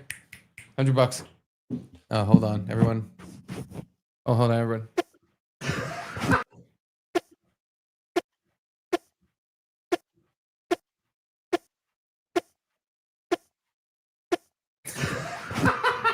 Museum of Farts. Worst fart in human history ever recorded. Garrett's anus. The little plaque underneath the recorder would say all of that. All right, so Keanu and Gino found the Allentown Fart Museum. Did they call you or contact you in any way other than on Twitter? I didn't see anything. All of a sudden, it was just in my mentions where I saw that, and she's calling me out, blaming me. She doesn't know it's me. Yeah, I don't understand how she knows exactly who did it. I have no What idea. if I did? What if Six the cat? What if the cat did it? That cat's a real punk ass. Yeah, what if one of the girls Gino's cheating on you with did it? It could be. Yeah, it could be one of those big-breasted, fat black women that Gino keeps having over when you're not around. But then there was a updated video where you can't see it in that picture, but apparently I wrote more underneath. You did you? Hold on. Oh, wait a minute. All right, so here's what is that? You want to open one?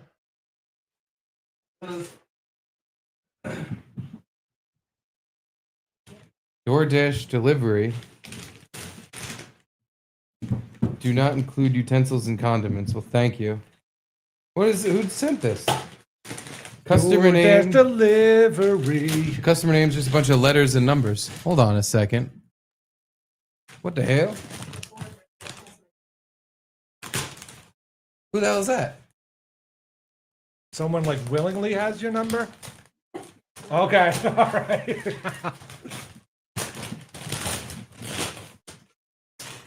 What the hell? What are you guys doing to Steve?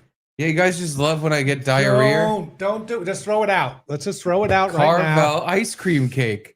Fudge. I love the fudge in the middle. Who? Oh, duh. Okay. Why did she send this? Oh, for the 200th episode. This is our 200th. You. Oh, thank you. Thank you, Mama Reno. She's always so supportive. Oh, it's Mama Reno? Yeah. Oh, no wonder why she has Kaylin's I was like, yeah, who the fuck? Yeah. Well, thank you. Did What are your you mom doing send to a your cake? son? No, she doesn't even know it's our 200th episode. Well, you don't tell her? You didn't, I you do. didn't call her this week? Like, hey, Ma, how are you? Garrett's mom actually texted me. There's a dead cat on the way for your 200th episode.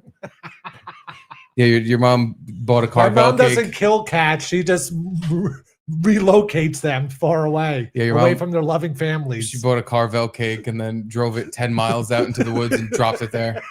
That was for your fucking podcast, you little homo. And the wife swap kids found it. Yeah, little falcon. I guess I'll throw this in the freezer. Unless, should we just, you want to eat the whole thing? No. Yeah, I'm drinking beer. Beer and ice cream is a winning combo usually. But today, I don't feel like eating beer and ice cream. Just today, though. Tomorrow, I will. Thanks, Mama Reno. Well, anyway, back to the Allentown Fart Museum. Yeah, so there was a little extra thing I wrote down on the bottom. Apparently. Yeah, I don't remember the second part. I just remember you wrote Fart Museum. I didn't. Who knows who wrote it? Well, yeah, Yeah. some miscreant. Mm-hmm. Fuck you, bitch, Garrett Andritz. Love Garrett Andritz. Love Wow. Garrett Andritz. Wow, you wrote in Keanu's handwriting?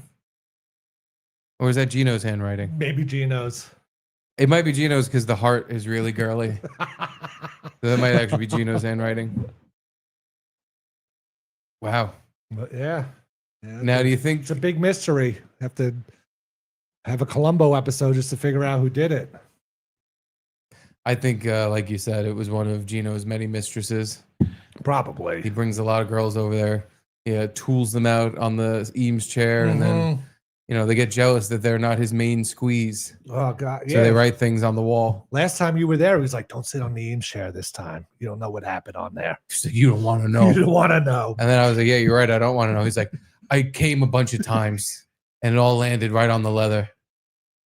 And it all went down between my balls and my ass crack and landed right on the. It got a tour of the worst parts of me, and then landed on the leather.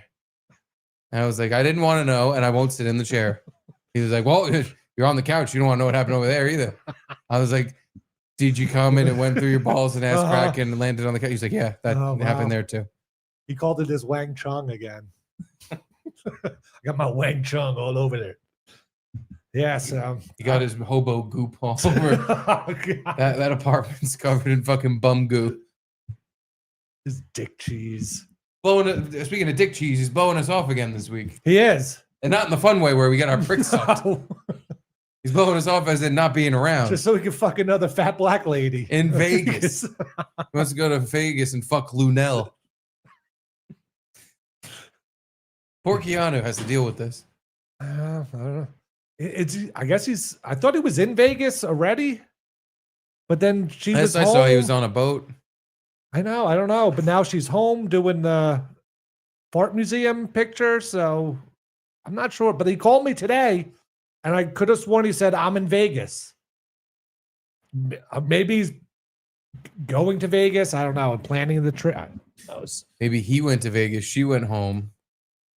And no, we're going to the Fart Museum. She was there with him. I heard her laughing in the background. Oh. He called me up about... Oh, you heard a female laughing in the background. Oh. In Vegas, but Keanu was in Harlem. Oh, different location. No. Yeah, that's true. Because he called me up about the... Did the laugh sound like, oh, honey? She said like something about like, look at my poo. Something like that. Wait, let me guess. She said, oh, Gino. Look, I took a big old poo.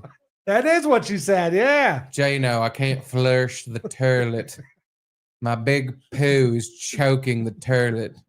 Simply won't flush. Can you please get the spatula and come break up this big old poo? God. Like what I had to do at Angelo's. Same thing. Oh, in yeah. the sink. Yeah. You pooped in the sink. You're a terrible party guest. You're a sink shitter. But he called me up asking about the that Spirit airline article. Or when you took Spirit and then they were like, no, your bags are too heavy, right? Or whatever it was. And he was like, wasn't it? They just looked for white people and told the white people. Yes. It was the white people. I didn't know if there was white people. I didn't know if it was the like race involved or it was just whoever they wanted to fuck with, they fucked with. Black lady in front of us.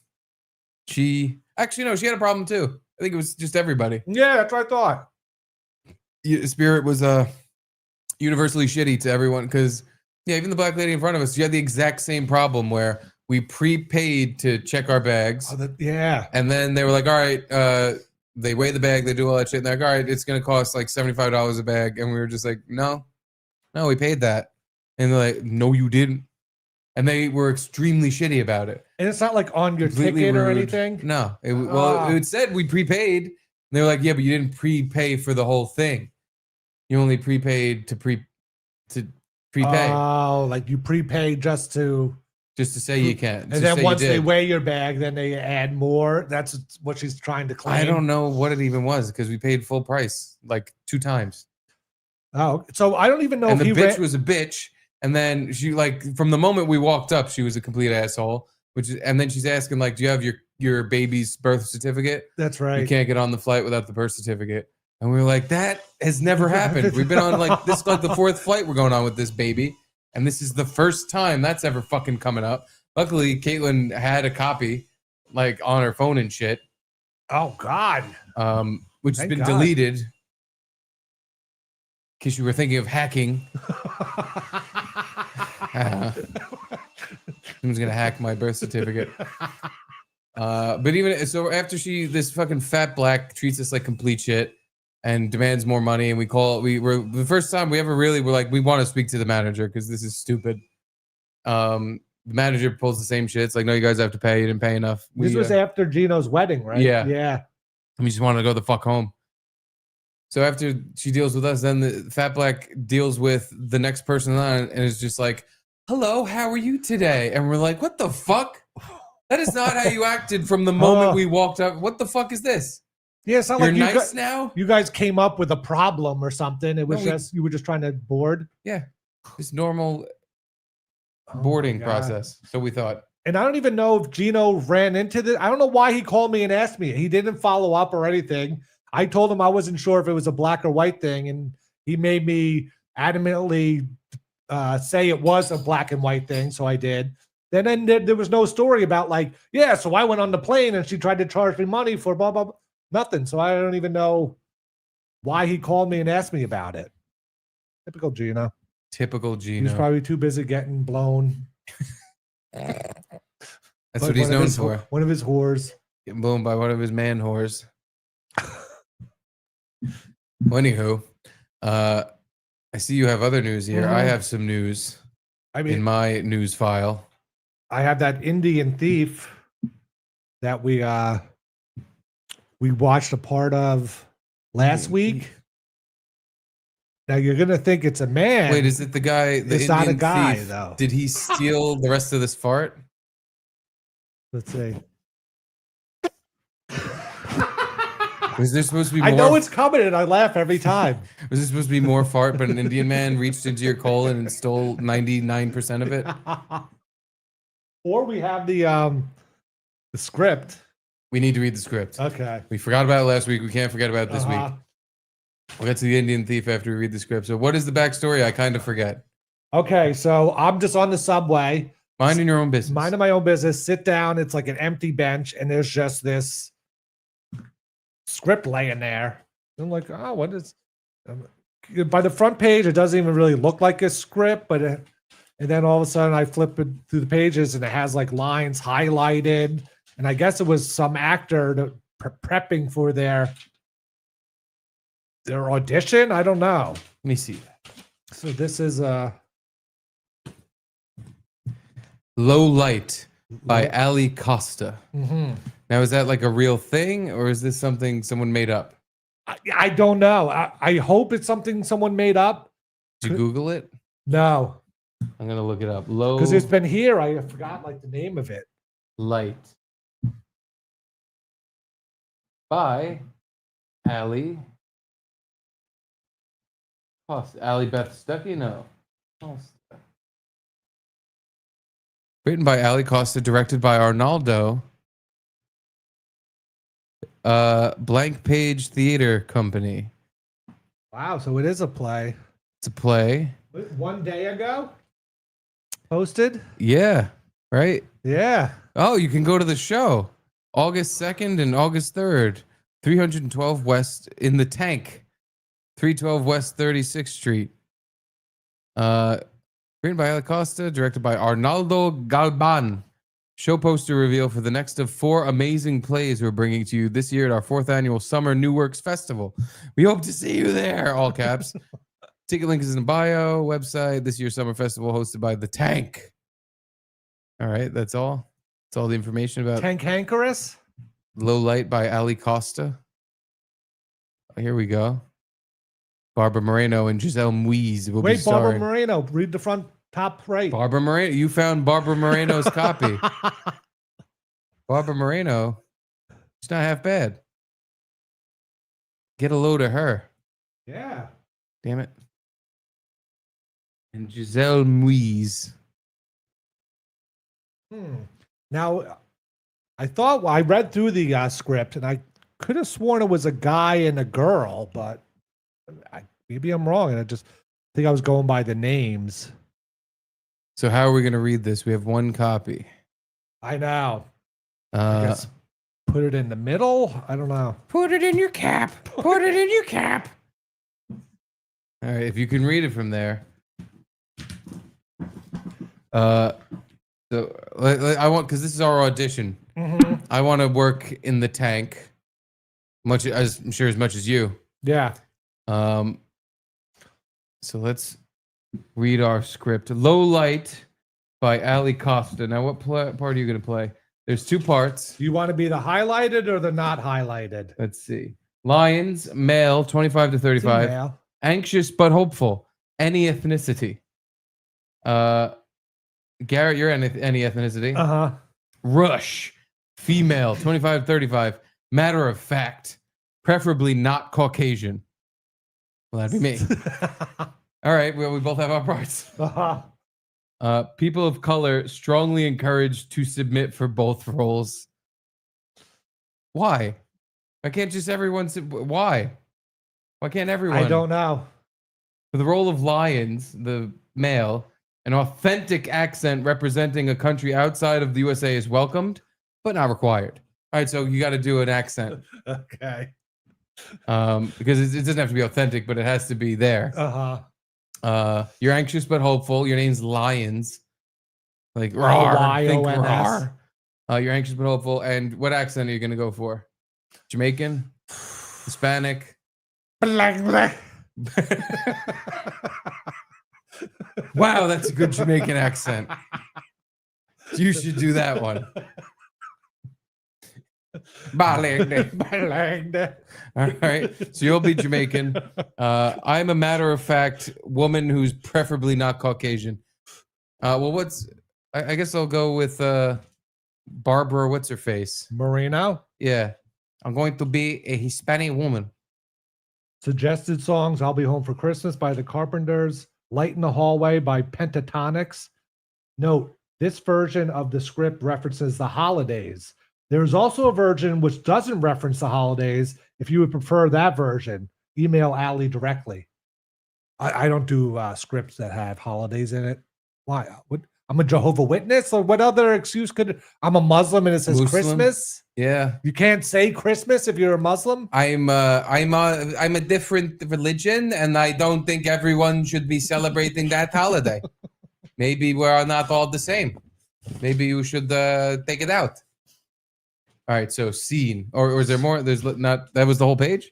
That was the whole page. Yeah. All right, and then this is the scene. Now, who am I? I'm Lions. You're Lions. So I'm Rush. Lions. What stupid names? No. Hello, my name is Rush. I'm Rush. My name is Lions. What kind? Rush. The stage is dark. A sliver of light buzzes from a fluorescent tube above two identical cots. The cot on stage right is empty. The faded blankets tossed aside. The cot on stage left is occupied by Lions, who lies on his back and stares at the ceiling, wide awake. Rush enters barefoot. Oh, got that. Wearing plain gray sweatpants and well-worn army green t-shirt. I'm gonna have to get changed. Yawning, she pads back to her cot. You awake? Can you please read what that says? You awake? You have to do it in your accent. You awake? The leg day? No, I'm sleepwalking. Rush crawls into bed and pulls up the blanket. Where'd you go? The latrine. Why? To sew a quilt. What do you mean? I had to pee. Oh, right. I can't sleep with the light on. Oh, I shrug. You'll get used to it. I used to sleep in. Now I don't sleep at all. You sleep. I hear you snore. And you call out for her. Do I? Yeah, sometimes. A beat passes. What time do you think it is? Time to sleep. Lion sighs sadly. Sincerely. Rush exhales and rolls over so she's facing him. About a quarter to 4. No clocks? No windows? How can you tell? Years of practice. And the light, when it's low like that, it's almost time to wake up. I can't sleep with the light on. I heard a phone ring. What? When? A few hours ago. Maybe midnight? This sucks. There is no way. What, you think they don't have phone here? The walls are concrete. There's no way you can hear. Hopeful, stubborn. Sometimes you can tell. Sometimes you can. Times like this, late at night, when it's a quiet and everyone is sleeping. Do you remember that song? Unless it's a lullaby, I don't want to hear. It is kinda quietly sings, dreaming. What? Dreaming of You by Selena. Late at night, when all the world is sleeping, I stay up and think of you. Then when I heard the phone ring, the reprieve was for me. That's maybe I'm going to get What? I'm reading it wrong. I pretended it was you. When I heard the phone ring, I pretended it was you. What part of Jamaica are you from? When I heard the phone ring, I pretended it was you. Was for me? Oh, it was for me. That maybe I'm going to get the reprieve. What? I know. I've only been here a couple of days, but No, I mean a what reprieve. excited. I heard people talking about it in the mess hall. Once a year during the holidays, they let some people go early for good behavior, and 'tis the season. What the hell is this about? That's a fairy tale someone made up to keep themselves warm at night. No one gets out of here. I'm only going to be here for a month. It told me the same thing, honey. Then 1 month became 2, then 3, then a year. A year? A whole año. But the war didn't start until... Trust me. This started way before that. But they're going to let us go home, right? Where do you think we are? Exactly. Simmons Detention Center. Used to be Simmons Barracks. Or they could call whatever they want. It don't change what it is. They're just hoping...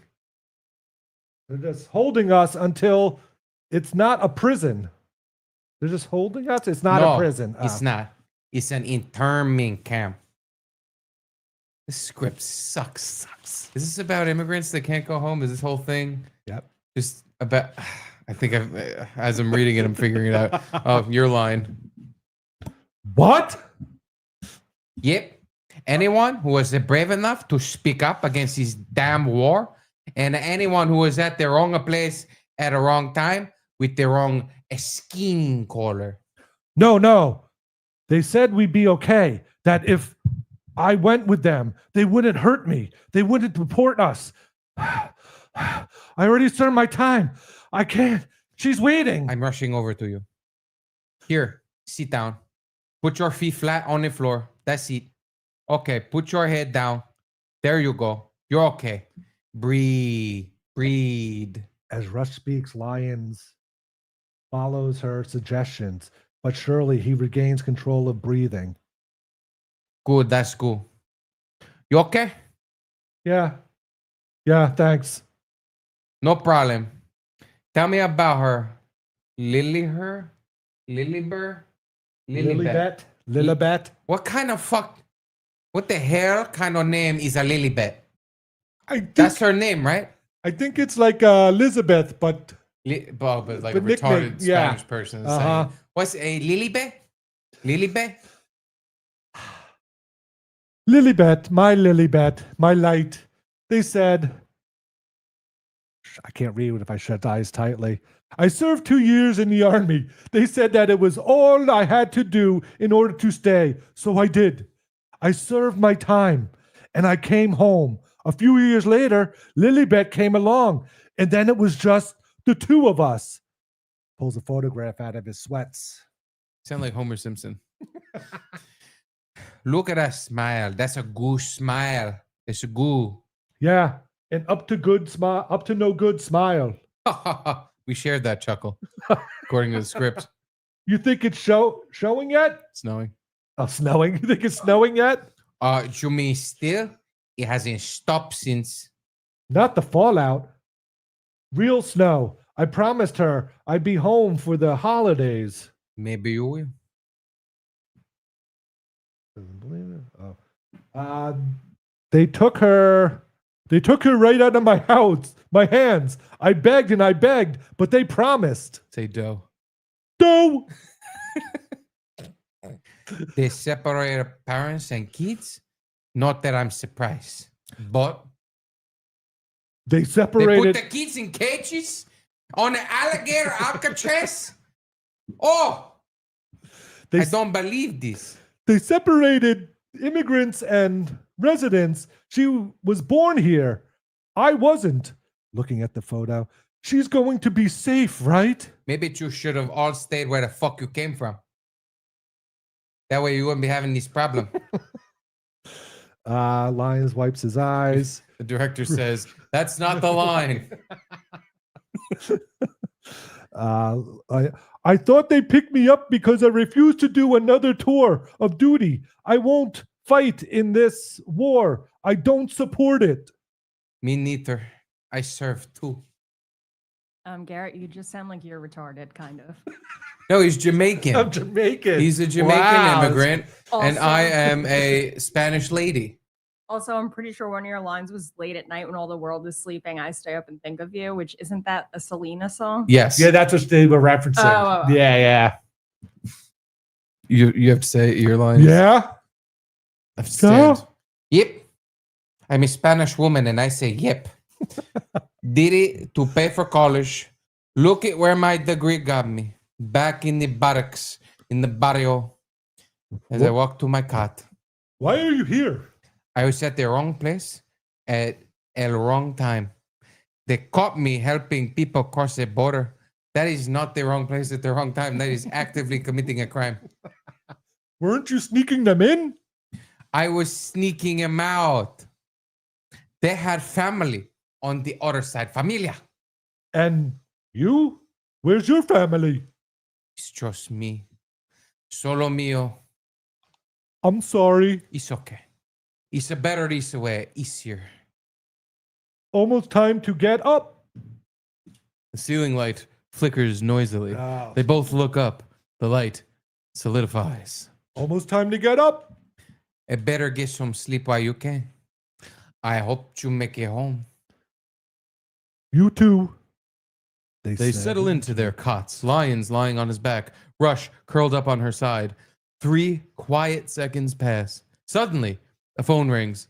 Lyons sits straight up. Rush's eyes snap open. My ice. They look at each other. The phone rings again. Immediate blackout. End of play. Wow, that was the end. That was the end. We did it. And then they just play a Christmas song. This piece is dedicated to dreamers and veterans.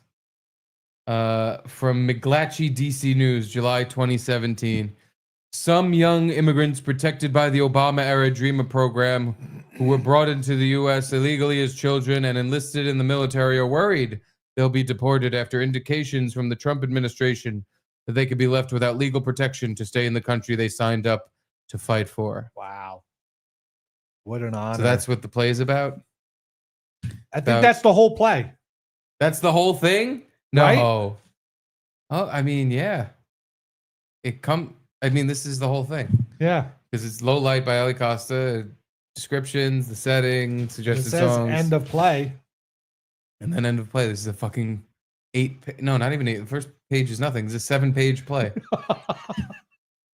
It's so dumb. Imagine we fucking wasted all the time going to the tank to see Low Light by Ali Costa, and in 5 minutes, this shit's just over. And there's some lady and a guy who's supposed to be Jamaican who sounds like a retarded Homer Simpson. It's some guy in drag going, I did not tell you to go on my bunk bed. You go there. Barbara Moreno. Yeah, so I guess it's just they're immigrants. You're supposed to watch that and go, oh my God. I'd never considered that people who get kicked out of the country and are in camps waiting to go home have a bad time there. Weird. I never knew that. I thought it was all fun and games. Oh, now I feel bad. Now I'll stop doing nothing because what is anybody even doing? I know. What can you do? Go to California and protest in the streets. And are they still protesting? No. Oh. People don't give a shit about anything for more than like a thought day they or were. two. If they are, then the news Doesn't or cover it. Twitter doesn't give a Yeah, shit long that's enough, true. more than a day or I two, guess because not. I haven't seen anything. Uh-huh. Nor do I give a care. Wow. Calm yourself. Brian Anthony. I totally buy Steve's sassy Latina. Garrett, I'm not sure you're really committing to the part. Sorry. It sounds, like you're really, your voice was like, you didn't really want to come off as a fool, so you didn't completely sell it. No, that was the guy I was trying to portray. Oh, you're trying to portray a Some Jamaican. slight Jamaican stutterer Who that sounds like this. sounds like this. Dude, I feel your character was very Hank Azaria Birdcage. we just watched that movie, so it absolutely was in my head to What be movie? Hank Azaria in Birdcage. Oh God! Where he's What Guatemalan. made you watch that? I love that movie. That's what made me watch it. Really? Movie. Caitlin, I think like either fell asleep or she was doing something. Isn't it a gay movie? It's a very gay movie. Yeah, it's very funny though. I think it's a funny movie. I've never seen it. I just Robin Williams is trying to teach Nathan Lane. not Oh to be my God. gay, but he's like a very flamboyant homosexual. It's so he's really like trying funny. to teach him to act manly and He teaches grabs him by the head, like, "Hey, you old so and so, how the hell you doing? You see the Dolphins game last week?" And he tries to do it back to him. He's like, "Hey, you old so and so. Oh, I can't do this." He acts like a complete queen. It's really funny. He's like, "I'll just act like a man," and he's like, "You can't act like." He's holding a sandwich with his pinkies out. And he's just, "Look at your hands. Look, this is never gonna work." He finally gets dressed in a suit and then he crosses his legs and he has these like knee-high pink tights on. wow. I never would have put you on that movie. Me either. I don't know what I watched it years ago. I don't even know why. Probably because I'm a flaming homosexual. But it's a hilarious movie. Hank Azaria's character in it is the Guatemalan guy, very, very funny. Robin Williams' kid is dating this girl who has conservative senator parents. Okay. So he asked Robin Williams, who's like gay guy relationship, married kind of to Nathan Lane, like, "Can you act like my straight father so that this woman's parents will let her marry me?"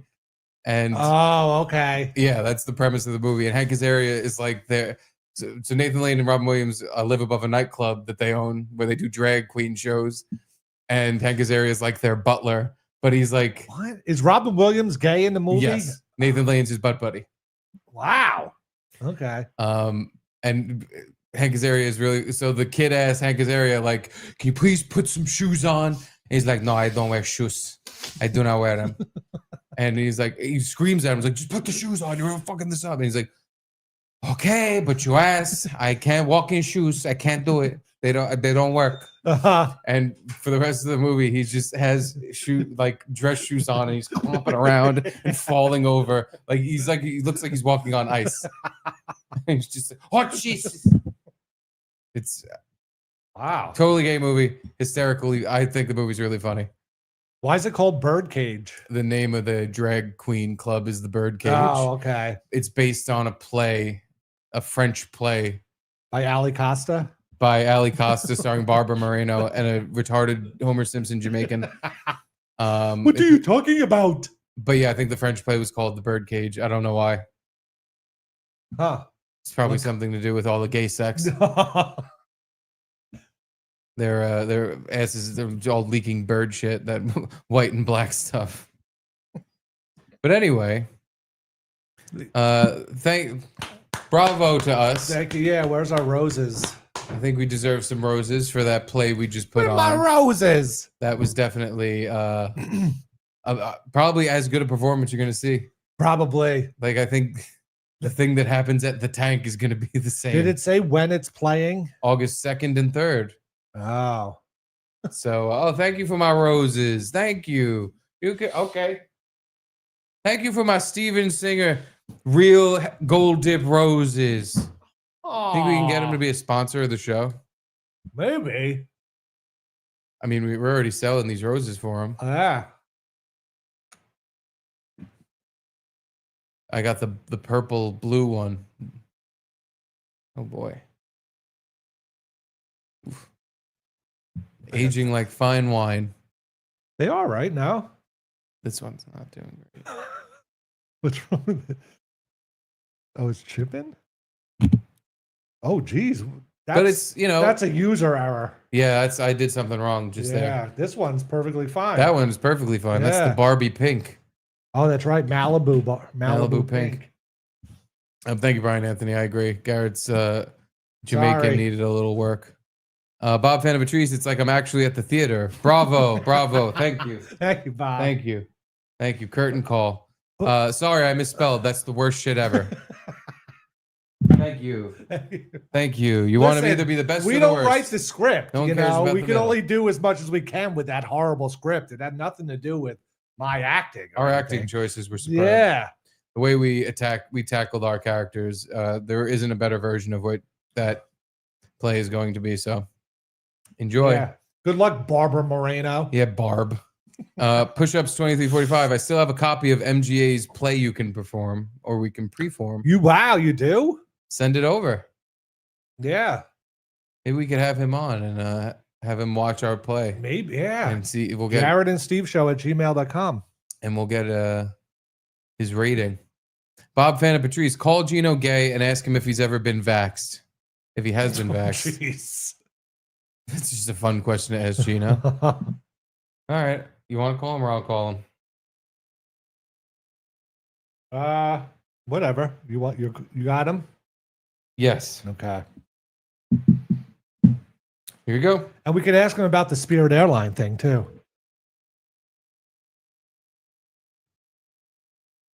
You've reached the Allentown Fart Museum. Oh, I think I called the wrong number. No, making a joke. It's me. I was looking for an Italian man who's balls deep in a fat black woman. I knew it. I knew it. I knew it was Garrett. You called it with It's not me. Well, yeah. Garrett, to be honest with you, I thought it was Steve, but I like to blame Garrett for things. Oh. How dare you, number one. Number two, how dare you? I taught my whole comedy gene class with that in the background. Number three, I can't believe it took this long to notice. Your students must have thought that was the funniest thing. They're like, this guy really is a true comedian. Look, he has the Fart Museum poster behind him. They said I wasn't sure about the propeller hat, but he's been to the Allentown Fart Museum. So, you know. This he's real deal. He's legit. Like, that's the equivalent of a comedy degree. I can't believe you guys took you that long, but actually I can. It's like you never look at it. Did you do it the last time you were here? Yes. Yeah. Yeah, it's been a week and a half. Yeah. Please. I honestly thought it would be way longer because where that picture is, it's kind of like on a wall next to the TV. It's something that why would you ever just stare at it and realize there's a letter off? Yeah. Yeah, but it's perfect now because Garrett's head, as I watch you guys, is right near the words Allentown Fart. It's pretty great. So you guys are home now or you're in Vegas? No, we fly out to Vegas on Wednesday. Oh, okay. I thought you were in Vegas when you called me. No. We're doing the Vegas on Wednesday, Thursday, Friday, Minnesota, Saturday, Sunday, Monday. Now, were you on a boat this weekend? Yeah, we were at Mikey Parada got married. Oh, where was our invitations? Did they get lost in the mail? I think they was the same thing as Chrissy. He called me. He called you guys, and then I stole the info. Oh, so you hacked into our phones again, and you're intercepting phone calls now and mail. Yeah. By the way, she didn't even call you before she put the Jew lawyer on. You guys are up against right now. Who? Chrissy's streaming live right now with some Jew lawyer. He's got he's a podcaster lawyer, and he's got a yarmulke on. You could just say lawyer. We get it. The last time she did that didn't work out too well for you. Well, with the what? With a lawyer, Chrissy and a lawyer. Wait, why? Ricada. Oh, yeah, that right. Oh, yeah, I made my peace with that. He is such a psycho. That guy. Yes, he is. It's the more they just like. Well, the more I point out what an idiot Steel Toe is, no one notices that I'm a terrible dad who hates my 5 kids. Oh, okay, but Steel Toe sent out a picture of your naked wife that she posed for. Yeah, isn't that terrible? What are your kids doing? Well, one's on cocaine, the other one's a stripper, the other one's probably going to be gay. But steel toe. It's So Mikey Parada got married on a boat, and you and some bald guy named Matt Mead were there? me, Matt Mead. Larry was there. Larry gave a toast. Wow. He gave a toast? He gave a toast. Apparently he changed some things for the toast. I found it from the bride. But yeah, he gave the toast. What do you mean he changed things for the toast? He told a story about how the bride. God, why can't I think of Mikey? I can't think of her name. Hey, Keanu, what's Mike's wife's name? Morgan. Mike and Morgan. How Morgan texted Larry, "Do you like vegetables?" And he goes, "Yeah." And then she invited him over for dinner, but she was actually trying to invite Mike Parado over. And when I talked to Morgan, she's like, "He texted me that. Why would I text him? Do I like vegetable?" I'm like, "Oh, okay, that makes sense." So Larry was hitting on her or something. But at any rate, it was a very nice toast. And halfway through the 20-minute toast, I did the line, "We could use an iceberg right about now," which I thought was great. It's a good one. So wait, yeah, it's not bad. It's not comedy Steve worthy. Oh, you're showing a picture of me and Matt Mead? Not anymore. Did the toast? Put it back up. Did you see the horrific stain on my pants? No. Put it back up. You can't You not put see it back up. Oh, I think I Oh, do see yeah. it. Piss stain? Literally, the appetizers are amazing, and that picture is taken moments after they had shrimp going around, but it wasn't just shrimp, like it was shrimp in some kind of... Hold on. I'm zooming in on the shrimp. Enhance. That's my penis, isn't it? Yeah, I'm zooming in on the two shrimps. And it was like the last hors d'oeuvre I had, it was a shrimp, and I dunked it in the oil, and it just all went down my pants. It was great. Oh, oil? That's never coming out. I became my dad. I'm like, who cares? I rubbed it in. It's getting dark. They're dark pants. She rubbed it. Yeah. Can't even notice it. Perfect. It's the Allentown Fart Museum, but it's damn near the perfect crime, Garrett. Look at the stain. I'm on a delay. It just came up. Garrett, actually, I disagree. You can notice it from far away, even. Oh, really? I think if he was standing starboard and someone was standing port, they'd still be able to see that fucking stain. There's so many good. There's a picture of Keanu and Matt were downstairs at a desk, and they look like a law firm. And Keanu just keeps yelling drunk. He's like, "Don't piss down my back and tell me it's raining, Johnson." It was really funny to me. I had a couple in it. So the whole wedding was on a boat? Jeez. No, the wedding was in a chapel, and then the reception was on the boat. And then what? You went fishing?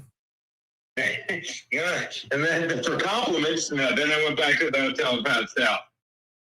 How is it being in a full suit when it's 90 degrees out? No, Garrett, they made a pact with Satan. Like, the weather was perfect. Like, I was on a boat. It was chilly. It was clear. It was perfect. You couldn't have, that's balls doing it on a boat. It wasn't raining, obviously. It wasn't windy. The sea was calm that day, my friends. Yeah. They got every break, you know. Were you able to hook up with any fat black women on the boat after the reception? Hold on, I'm gonna go in the bathroom and shut the door. Yes. Damn, you're a player. I'm a player. I'm a player. Don't hate the player, hate the game, you motherfucker. Now, why did you call me and ask me about the Spirit Airlines thing? I never got a resolution to that. Oh, because me and the wife were debating over. I could have sworn I was watching an episode, because we watch each other's shows religiously. Yes. I could have sworn that you were talking about how Spirit Airlines, because I flew Spirit once in my life with Keanu, and it was the second time it happened to her. It's like, yeah, you can carry on for free, and then when you go to get on, that carry on's too big. And you guys talked about it, right? It's like an article came out where they would only say that to the white people because the black people would bitch and they assumed the white people had money, and there was no rhyme or reason to it. Oh, I could have sworn you said that on your show. I just thought it happened to you guys, but it just happened to me. I didn't realize it was a racial divide issue. Especially because there was a black woman in line with us who went through the exact same thing. So they must have thought she was white looking. Well, or she had money, or she did. Like, that's the thing. Like, me and Keanu, the same, like, yeah, that bag's too big. It's like, it's not. Wait, they saw you and Keanu and thought you guys had money? Yeah, that's my sort of saying by it. Unfortunately, you know. They said that to me though. They pointed at my crotch and said, "That bag's too big. We're gonna need to charge you $75 for that." For that bag. For that bag. I said, "Oh, I'll let you touch it. $75 for my yam bag." How did we get here? You were fucking a big fat black woman. I'm still in the bathroom. Quiet down. She was a stewardess on Spirit Air. And then you were telling us, please keep it from your wife. She can't find out.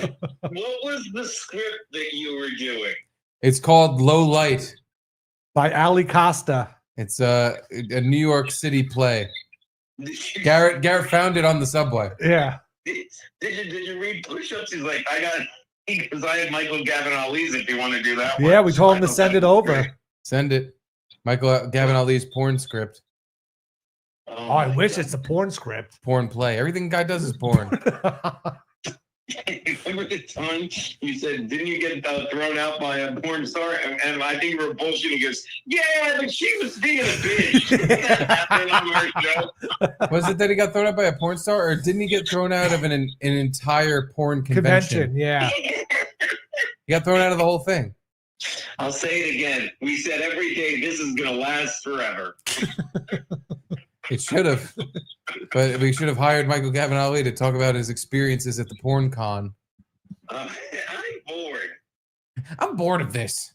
I'm going to go stare at Joanne's ass. Anyway, we had a question we had to ask you. Have you been vaxxed? Yeah. Vaxxed and gay. All right, good. We were just checking in.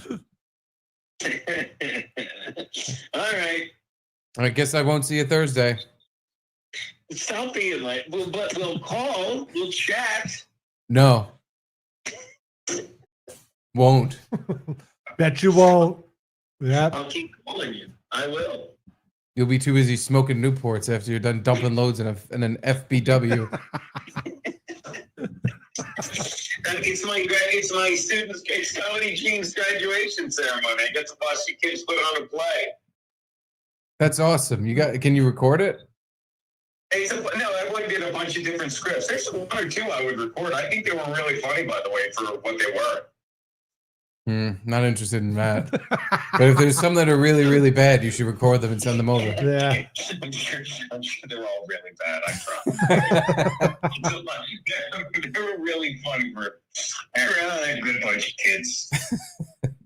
Were any about two illegals that were trapped in an internment camp and forced to go back to their country? Yeah, that's the closer. Oh, it's a good one. It's called Low Light. Yeah.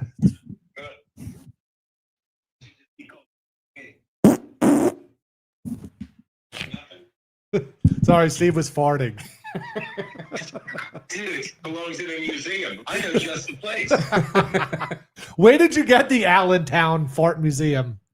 At the Allentown Fart Museum in Allentown. What made you go there? I used to do a show. There's a place called. Damn, I was wrong. When I first started doing comedy, it's the Whitehall Ramada, which is basically a suburb of Allentown or whatever it is. And it was like one of the first great gigs I got. It was an hour and a half from Delaware, and it was 2 nights. And I always worked with great people like it's how I like Florentine or Levy or Norton. I always did it with them. The Allentown Art Museum has a great Keith Haring exhibit. He's like that. Oh, he's the worst artist. But it was very hip for then, Yeah. And I went there once, I'll get a poster. It was my artsy stage. Oh, all right. So I kept it, knowing that someday you'd write an F on it, and I'd realize how much funnier it is as a fart museum. Oh, it's this fucking guy. I draw outlines of people, and that's art. Yeah, this shit. Yeah. I'd rather have the Allentown Fart Museum poster framed in my house than anything this guy's ever made. Well, have I got a great? Have I got news for you? I have one of them. Wow, look, Keith Haring made a human centipede. Yeah. And I'll tell you, I'm not erasing the F. It's gold, Jerry. If you don't erase the F, it's going to become permanent. No, it can't become permanent. It's on glass. Yeah, you're right. Yeah, definitely can. Got me. Let's see. Got me.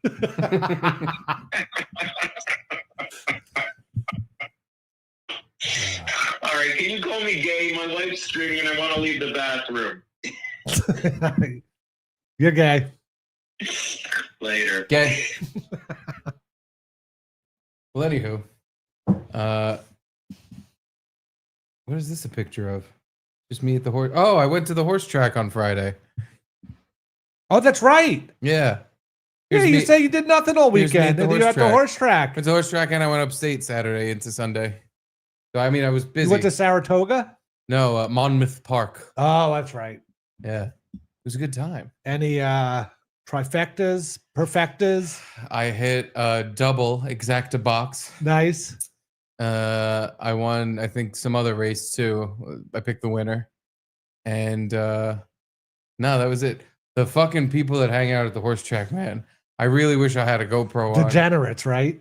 Even the guys that were nicely dressed, it's just like a bunch of old dudes just sitting around kind of being weird. Uh-huh. And my favorite guy by far there was this one guy he was like a short, bald, older white dude who's just like, he looked like he lived in an OTB. They're all old, right? Everyone there is old. Yes. 90, 80%, somewhere around there. And he was wearing a Guy Fieri flames and shirt. skulls fucking button-down shirt. And we're at a racetrack where races are happening outside, but of course there's 1,000 TVs inside because you can bet on every racetrack going around the country. Yeah. Yeah. And so he's yelling at the TV. He's got the rolled up program in his hand, just going, come on, come on, come on, sons, baby, come on, sons, baby, come on, just go over there. He's like coaching the horse. Just go over there. That's the best part. You're just gonna pick up after when it comes around the corner. And you're gonna pick up. Come on, after it comes, and then you're gonna do this, and then when you're gonna hit the dirt, and it's just like, dude. That's the best part of horse racing. I could even understand. Come on, six. Come on, doing that here when the race is newspaper. Yeah, yeah. He's like slapping his hand with paper. Kramer even did that in Seinfeld. Yeah, but right? I doing it at the racetrack for a race that's happening on the field is fun. Everyone's doing it. They're like, come on, five. But not everyone's even watching the same race you are, and you're just yelling. Yeah. He was doing it by himself. Was there 20 other people doing different it was just him? There was like 5-10 other people around him because he was in the area where the degenerates are watching it on TV. But he was the only one that had a horse in that race, I guess. So by himself, he was screaming. Oh my God. And I'm just staring at him laughing as I bring my young son over to see the horses. Oh, you got to They see. had an area where there were just horses standing around. Do you like that? He loved it, yeah. Nice. It was funny. We walked over to the horse and I'm like, yeah, you want to pet it? You want to pet it? He's just like, no. But then he's just pointing at it going, eyes, mouth, nose. And he's just pointing at all the horse's big features. And he's just like, you seeing this? Like, you see how big this horse's fucking nose is? You see his fucking eyes? Holy shit, they're like fucking ping pong balls. You see his mouth? It's a different thing than me, but it has the same stuff I do. He's got ears. Just look at the ears. He's got the shit I have, but look at it. He's got horse shit. It's so silly. It's crazy. Dad, you seeing this? He's got horse eyes. What the fuck? And so there were two horses. It was a gray one and a brown one. So he does that. And then we walk him over to the brown horse, and I'm like, oh, look at this one. You want to pet it? No. Eyes! He just, the whole thing over again. He just I'm petting the horse's, vertical forehead. And I'm like, look, the horsey. And he's just so like, you're petting it and he still wouldn't pet it? And I even grabbed his hand and was like, look, just pet it. And he was like, no, not touching that fucking thing. It's an animal. It's a disgusting barn animal. It's like he treats Edie. Yeah. Well, the opposite. No, he jumps on Edie. That's true, yeah. But yeah, he wouldn't touch it and just fucking kept being completely mesmerized by the fact that it had eyes, a mouth, ears, a nose, and was just like, horsey. What the? Yeah, you know. I was extremely afraid that, like Edie, he was just going to walk up to this horse and fucking swat it in the face as hard as he could while the jockey's on it. But I'd laugh about it. Thankfully, he didn't do that. Yeah, I was a little worried he was going to either like slap the horse or poke it in the eye, and he was going to get his little fingers bit by those big ass horse teeth, them book teeth. So, but I was like, you got to try to pet the horse. Who cares? Yeah. I'm sure this happens every day. Weird. He wouldn't even touch it. No, I wouldn't. And I was like, honestly, that's fine. Don't touch it. Don't touch the horse. But keep that helmet on him. Yeah. No, I tried. I fucking even grabbed his hand. I'm like, be a little daring. Put your horse helmet on. And you're not allowed to go in the horse woods. I also was going to add that I threw out a winning ticket. Oh, I forgot about that. Went through the trash. I can't believe and didn't find it. You reminded me of that. So I kept going to the machines and putting bets in, and I was like, "Hey, you want me to put a number in for you? Put a horse?" And she was just like, "No." And I'm like, "All right, I'm buying you one." And the first horse she bet on because she was like, "All right, I'll take 7." So I put in for 7. 7 wins the race. I'm like, "Oh yeah, you won." And she's like, "Oh, okay." Didn't really react, and I guess it's because you didn't hear me or something. No, I thought 1 won the race. I didn't think you were talking to me. Yeah, I yelled, "You won! You won!" No, I said you won, and you were just like, "Okay, I don't give a shit." 1 and 7 were neck and neck, and it looked like 1 had won the race. The number 1 horse had won the race. So Steve's brother's cheering. He had number 1. So I was just kind of had it in my head that I didn't win. He must have had a box or something because. No, he thought he won. Oh, he thought he won. But So, he yeah. didn't win. I did. So she won that race and then won another race because again she was like, "Oh, I don't want one." And I was like, "All right, I'm gonna put $5 on the 5 horse here." She wouldn't even pick a horse? No. So I picked a 4. Gave her the ticket. I was like, "Here, you have the 5 in this race." I put $5 on it, and that won too. Equinine or Equos or something. And I was like, "Oh my god, you have 2 winners! Like you gotta go cash those tickets in, and put more bets in." What were the odds? She was like, "No, I don't. I only have 1." I was like, "Huh? What do you mean you only have 1? You had 2. You have 2 winners." She's like, "No, I don't." I was like, "Yeah, the first race we got here for, you won the very first fucking race we walked in for. It was like race number 2." Now, did you try just going up to the booth and saying, "Listen, I put a bet in, it won. I just don't have." I didn't try anything. Here's what I did. I said, "You fucking threw it out," and then I gave her a dirty look and I let it go.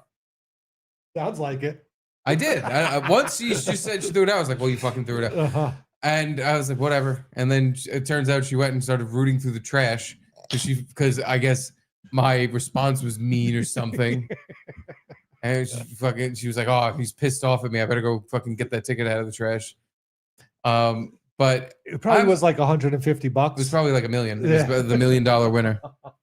No, it was probably bullshit. Because here's the thing. So the second race, I put in $5 on the 5 for her, and I was like, "Well, at least you have that one. That was a winner.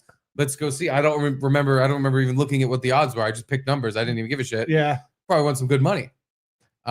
We go to put the ticket in the machine, and it says $6.50, meaning we got the $5 I bet on it back, plus $1.50. Mm-hmm. That the odds on that horse to win were very good. It was probably 6 to 5.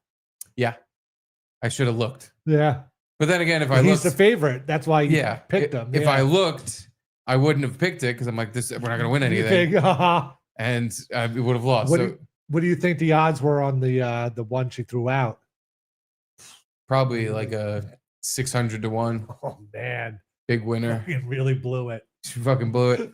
So in my defense, you would have won $300. When I said I threw it out, even your uncle was like, "Well, what garbage can did you throw it out in?" And I was like, "Yeah, I already went back and went through it." And he's like, "Oh, damn." But also, I learned that it's not based on the the statistics like The are odds? not based on the horse's like actual stats. It's No, just it's how based many on people how bet many on it. people How many bet, people on, bet it. on it? Yeah. And then I was like, this whole thing's a fucking sham. So then I was done. People are betting based on the horse's past performances. No, they're and not. how- They're picking the name. Well, people like us are picking a name. Yeah. People that are there every motherfucking day, like most of the people we People saw, not putting in $5 bets. are looking at That's that like program. They have 50% of the people, websites though. where they're looking at the horse's past performances, or if it's a maiden race, whatever the fuck. My uncle was telling me all about this. Like there's horses that run their first race, and you can still see like how they perform on certain like grass or dirt or whatever the fuck. She's a mutter. She's a She's mutter, Jerry. Yeah. I didn't do any of that. I picked names. Yeah, of course. The horse that won me like $20 was Frosted Bull. For Bull Schultz? For Bull Schultz. I obviously picked that one because of Bull Schultz. Nice. And- But yeah, no, there's like not even the people at the track, there's every track has that room with 20 TVs, and there's people all over the country betting on the races at the track you're at too. So my funny thing, my mom actually also accidentally bet on 2 races that were at the Meadowlands at like 8:00 at night. We were there in the afternoon. Did she follow up? Found out if they won? I don't know. She probably didn't give a shit. I would probably forget about it. I bought a ticket late and we left and went to a restaurant, and my uncle had it on his phone because he loves the ponies. And I was like, all right, let's watch this race. And I was like, maybe we'll go back. Yeah, what are you gonna do? Mail it in? Because I had Charlie pick one. I was like, this is Charlie's race. This is obviously going to be a big winner. The fucking horse you picked. I'm like, all right, we're watching. How'd you get him to pick? It was a touch screen, and I just went pick, and he pointed at a number. Oh, okay. And he said the number and pointed. So I was like, all right, that's it. Wow. So I'm like, all right, here we go. It was like 30-1 or something. So I'm like, we're gonna win, and we're gonna win some good money. Yeah. So we're watching it, and Would you put like $1,000 on it? $5,000. Yeah. My son picked, so I knew it was a shoe in to win. So I put $5,000 on the horse. The guy says, and they're off. The bell rings. And I think it was the number 5 horse again. It was number 5. And they're off. Number 5 stumbles out of the gate. I was like, did I hear that? And he was like, yeah, number 5. He's like, that's the horse you have, right? It stumbled out of the gate. But it kept going? It kept going, and it was second to dead last. Oh, wow. But it was funny because the pack of horses that were, contending to actually win, they were over here. And then there were these 2 horses that looked like they were fucking dying about 30 yards back the whole time. That was the one. One of those was the one I had. So my $5,000 Did you went teach away. Charlie a lesson about that? I crumpled up the ticket and threw it in his face. I said, you picked a loser, you fucking Don't idiot. waste daddy's money. You waste daddy's money like that again, I'll break your fucking thumbs. And he never will waste my money again. But anywho, that was my we also, it was like, because my grandparents, who are rest in peace, they loved the horse racing. So we went and we were on the track, and we had a race that was like dedicated to them, and we got a picture taken with the horse. Well, not even with the horse, with the jockey. Wait, this was this weekend? Yeah. Oh, wow. Okay. Yeah, so that's why there's a picture of me. Doesn't matter. I'm just standing in front of a horse track. So, like, one of the races was in honor of them? Yeah. That's fun. Joe and Phyllis's Heavenly Ride or something like that. Nice. And I put a bunch of bets in on that, and I lost them all. Thanks, Grandma. Thanks, Grandpa. Looking out for me. Anywho, yeah, time to wrap this one up.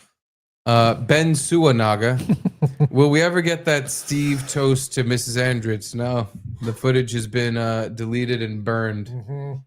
Unfortunately, it's gone. Bob Fana Patrice, I like eating vegetables except when they fall out of the wheelchair. Good one, Bob. Bob, you're implying that you're having mouth sex with someone With an invalid. is too injured to stand permanently. And it's actually really offensive to do that. I'd put my Comedy Steve hat on to teach you that lesson, but I don't know where it is right now. I think it's in Charlie's room. Well, anyway, there's a new board song. There is. Kind of a temporary song. It's the end of the month, and we're going to have to make a new one for August anyway. Mhm. So this one's just a bit of a placeholder. We sent all the information, like the names and what song we wanted them to this Asian company. Yes. And, well, we think... We'll see what they came up with. They said they did a good job, but I don't know if I should trust people that just tell me that. You know what you get when you order from China. You never... There's some knockoff version or something, but we'll see. Sometimes it could be good. Yeah, I don't know. But anyway, this is for the board members, the MEMS. Thank you, being part of the Garrett and Steve Club. Without you, there wouldn't be a Prac, and without Prac, no song. So, please welcome Fonducto with their rendition of "I'm Turning Board Knees."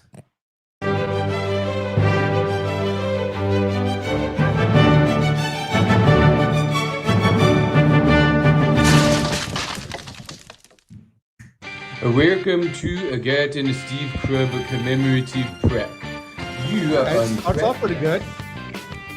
Garrett Conti, Edie Con, Nick Giordano, Dominic Riacherry, Charlie Chicago, Dead Fur, Rinzi, Sabado, Marsher, Bobry, Moose P, Bob Fan Up a Tree, Jose Delgado, Joshua, Mike Reggio, Mitchir, Chris Burr, Jimmy Z, Gano, Gecko Dundee, Daniel Mundy, Gay Beachy, Connor, Beck, Jay, Doc Jones, 7-3, John, Curtis Jones, William Yoder, Brian Kent, Scott, Jeffrey, Jeffrey, Stan Turner, Nine Next to Paul, In Harold, Asia, that's where I am from, Or Yangi, AJR, 27626, Mr. Justice for Gay, Arm Cry, Oh, look at Truman, not Truman, Rusty, Matthew Murray, a Mark DeGracci, a Cynthia Darcy, a Burnsy, Eric Rystra, Max Arusi Carrera, a Michael J, a Disha Gigonetsi, a J, a Stuza Crusta, a Benjamin, a Janet, a Gina Marie, a Beverly, a J. Quan G, a Johnny, Hedda, the Hooker, a Jonathan the Marduke, a Dude Channel 666, a Steve the Asso, a Mark Jenkaru. Oh, God, member of gold, Mamarino. Thanks for the cake.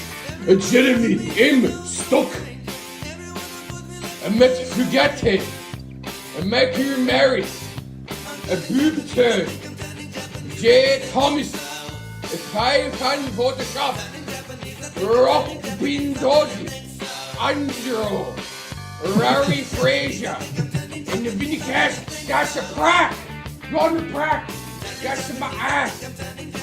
Okay, goodbye.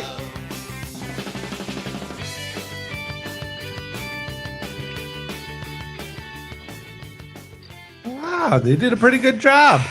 I mean, I feel like I didn't exactly get what I paid for, but you're supposed to sing. Yeah, they didn't sing. But they did something, so. Thank you, Fonducto. Got lost in translation, I think, a little with your instructions to them. Yeah, they usually sing Chinese songs, but Mm-hmm. Oh well. What's the that Chinese song? Nigga, nigga, nigga, nigga. I think that's just the N word. It's one of your favorite Chinese songs. Oh, look at this, Erica Talia, hilarious. Thank you, Erica. Thank you. Appreciate it. The rest of the comments don't seem to like it. They don't like the song? 100% no from everyone. It's a no from Jaquan G. Boo. Wow. We need Fitzy back. Never play that again. Well, we got 10 days left in the month. Yeah, no, a lot of negativity. Wow. You have to write a review on their what was it, Wanduck 2? Fonducto. Fonducto. I'm gonna have to tell them that it did not fly well with the people, so I kind of want my money back. The song you were talking about, oh my god, I have to look at. I know exactly what you're talking about. I don't know why I can't remember the name of it. Chinese.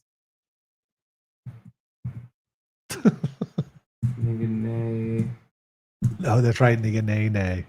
Yeah, wait. What's it called?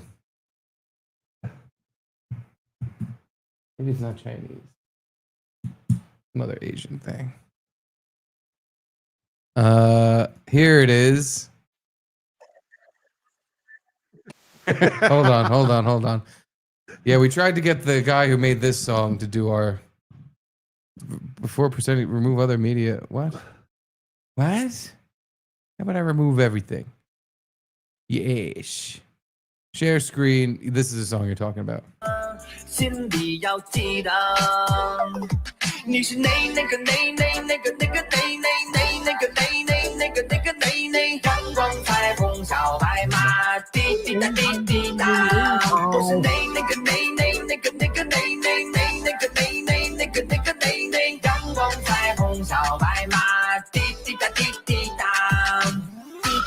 Maybe next time we'll just play that and say, like, no, he said all your names. Yeah. Just in Korean or whatever it was. For some reason, you're all something to him. He said all the names, for sure.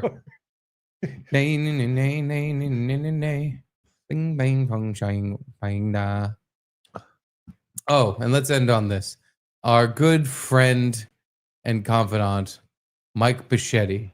Oh, that's right. Is he's in need of some thoughts and prayers. Because apparently he having some health issues. Had a great fall.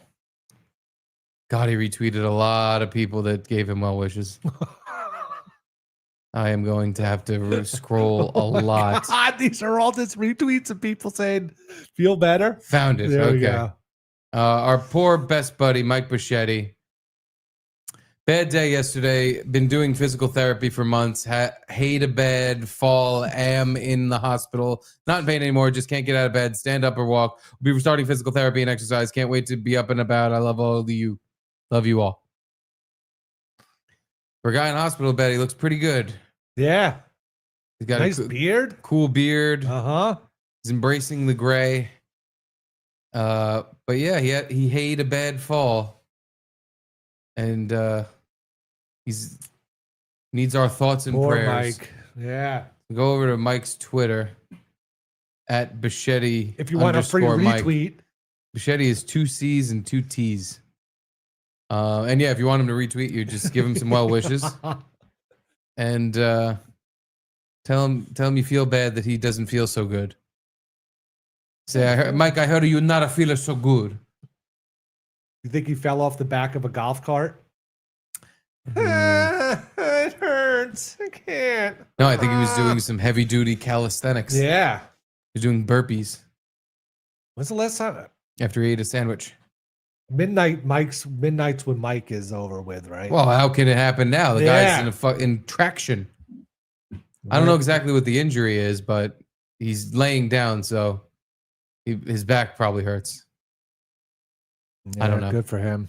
Not good for him. Bad for him. Bad for him. Well, feel better, Mike. We're all here for you. We're all rooting for Mike Bashetti and for Midnights with Mike. What? When is the last time that came out? Super Friends? Is that the show he was on? Smiling Friends. Smiling Friends. Is that a thing anymore? Yeah, they're gonna have another season. They are. Sure. Oh, okay. Good. I don't know if he's gonna be on it because he was. He was just like the president. Or one something. episode character. Yeah. And now that he's hurt his backside, I don't know. How come when I click his link tree, a thing pops up that says support anti-racism? I'm raising awareness, driving donations, and sharing information in support of racial justice and equality. Will you join me? Oh my God. Mike, what the hell is this? Donate, educate, or show up. What the fuck?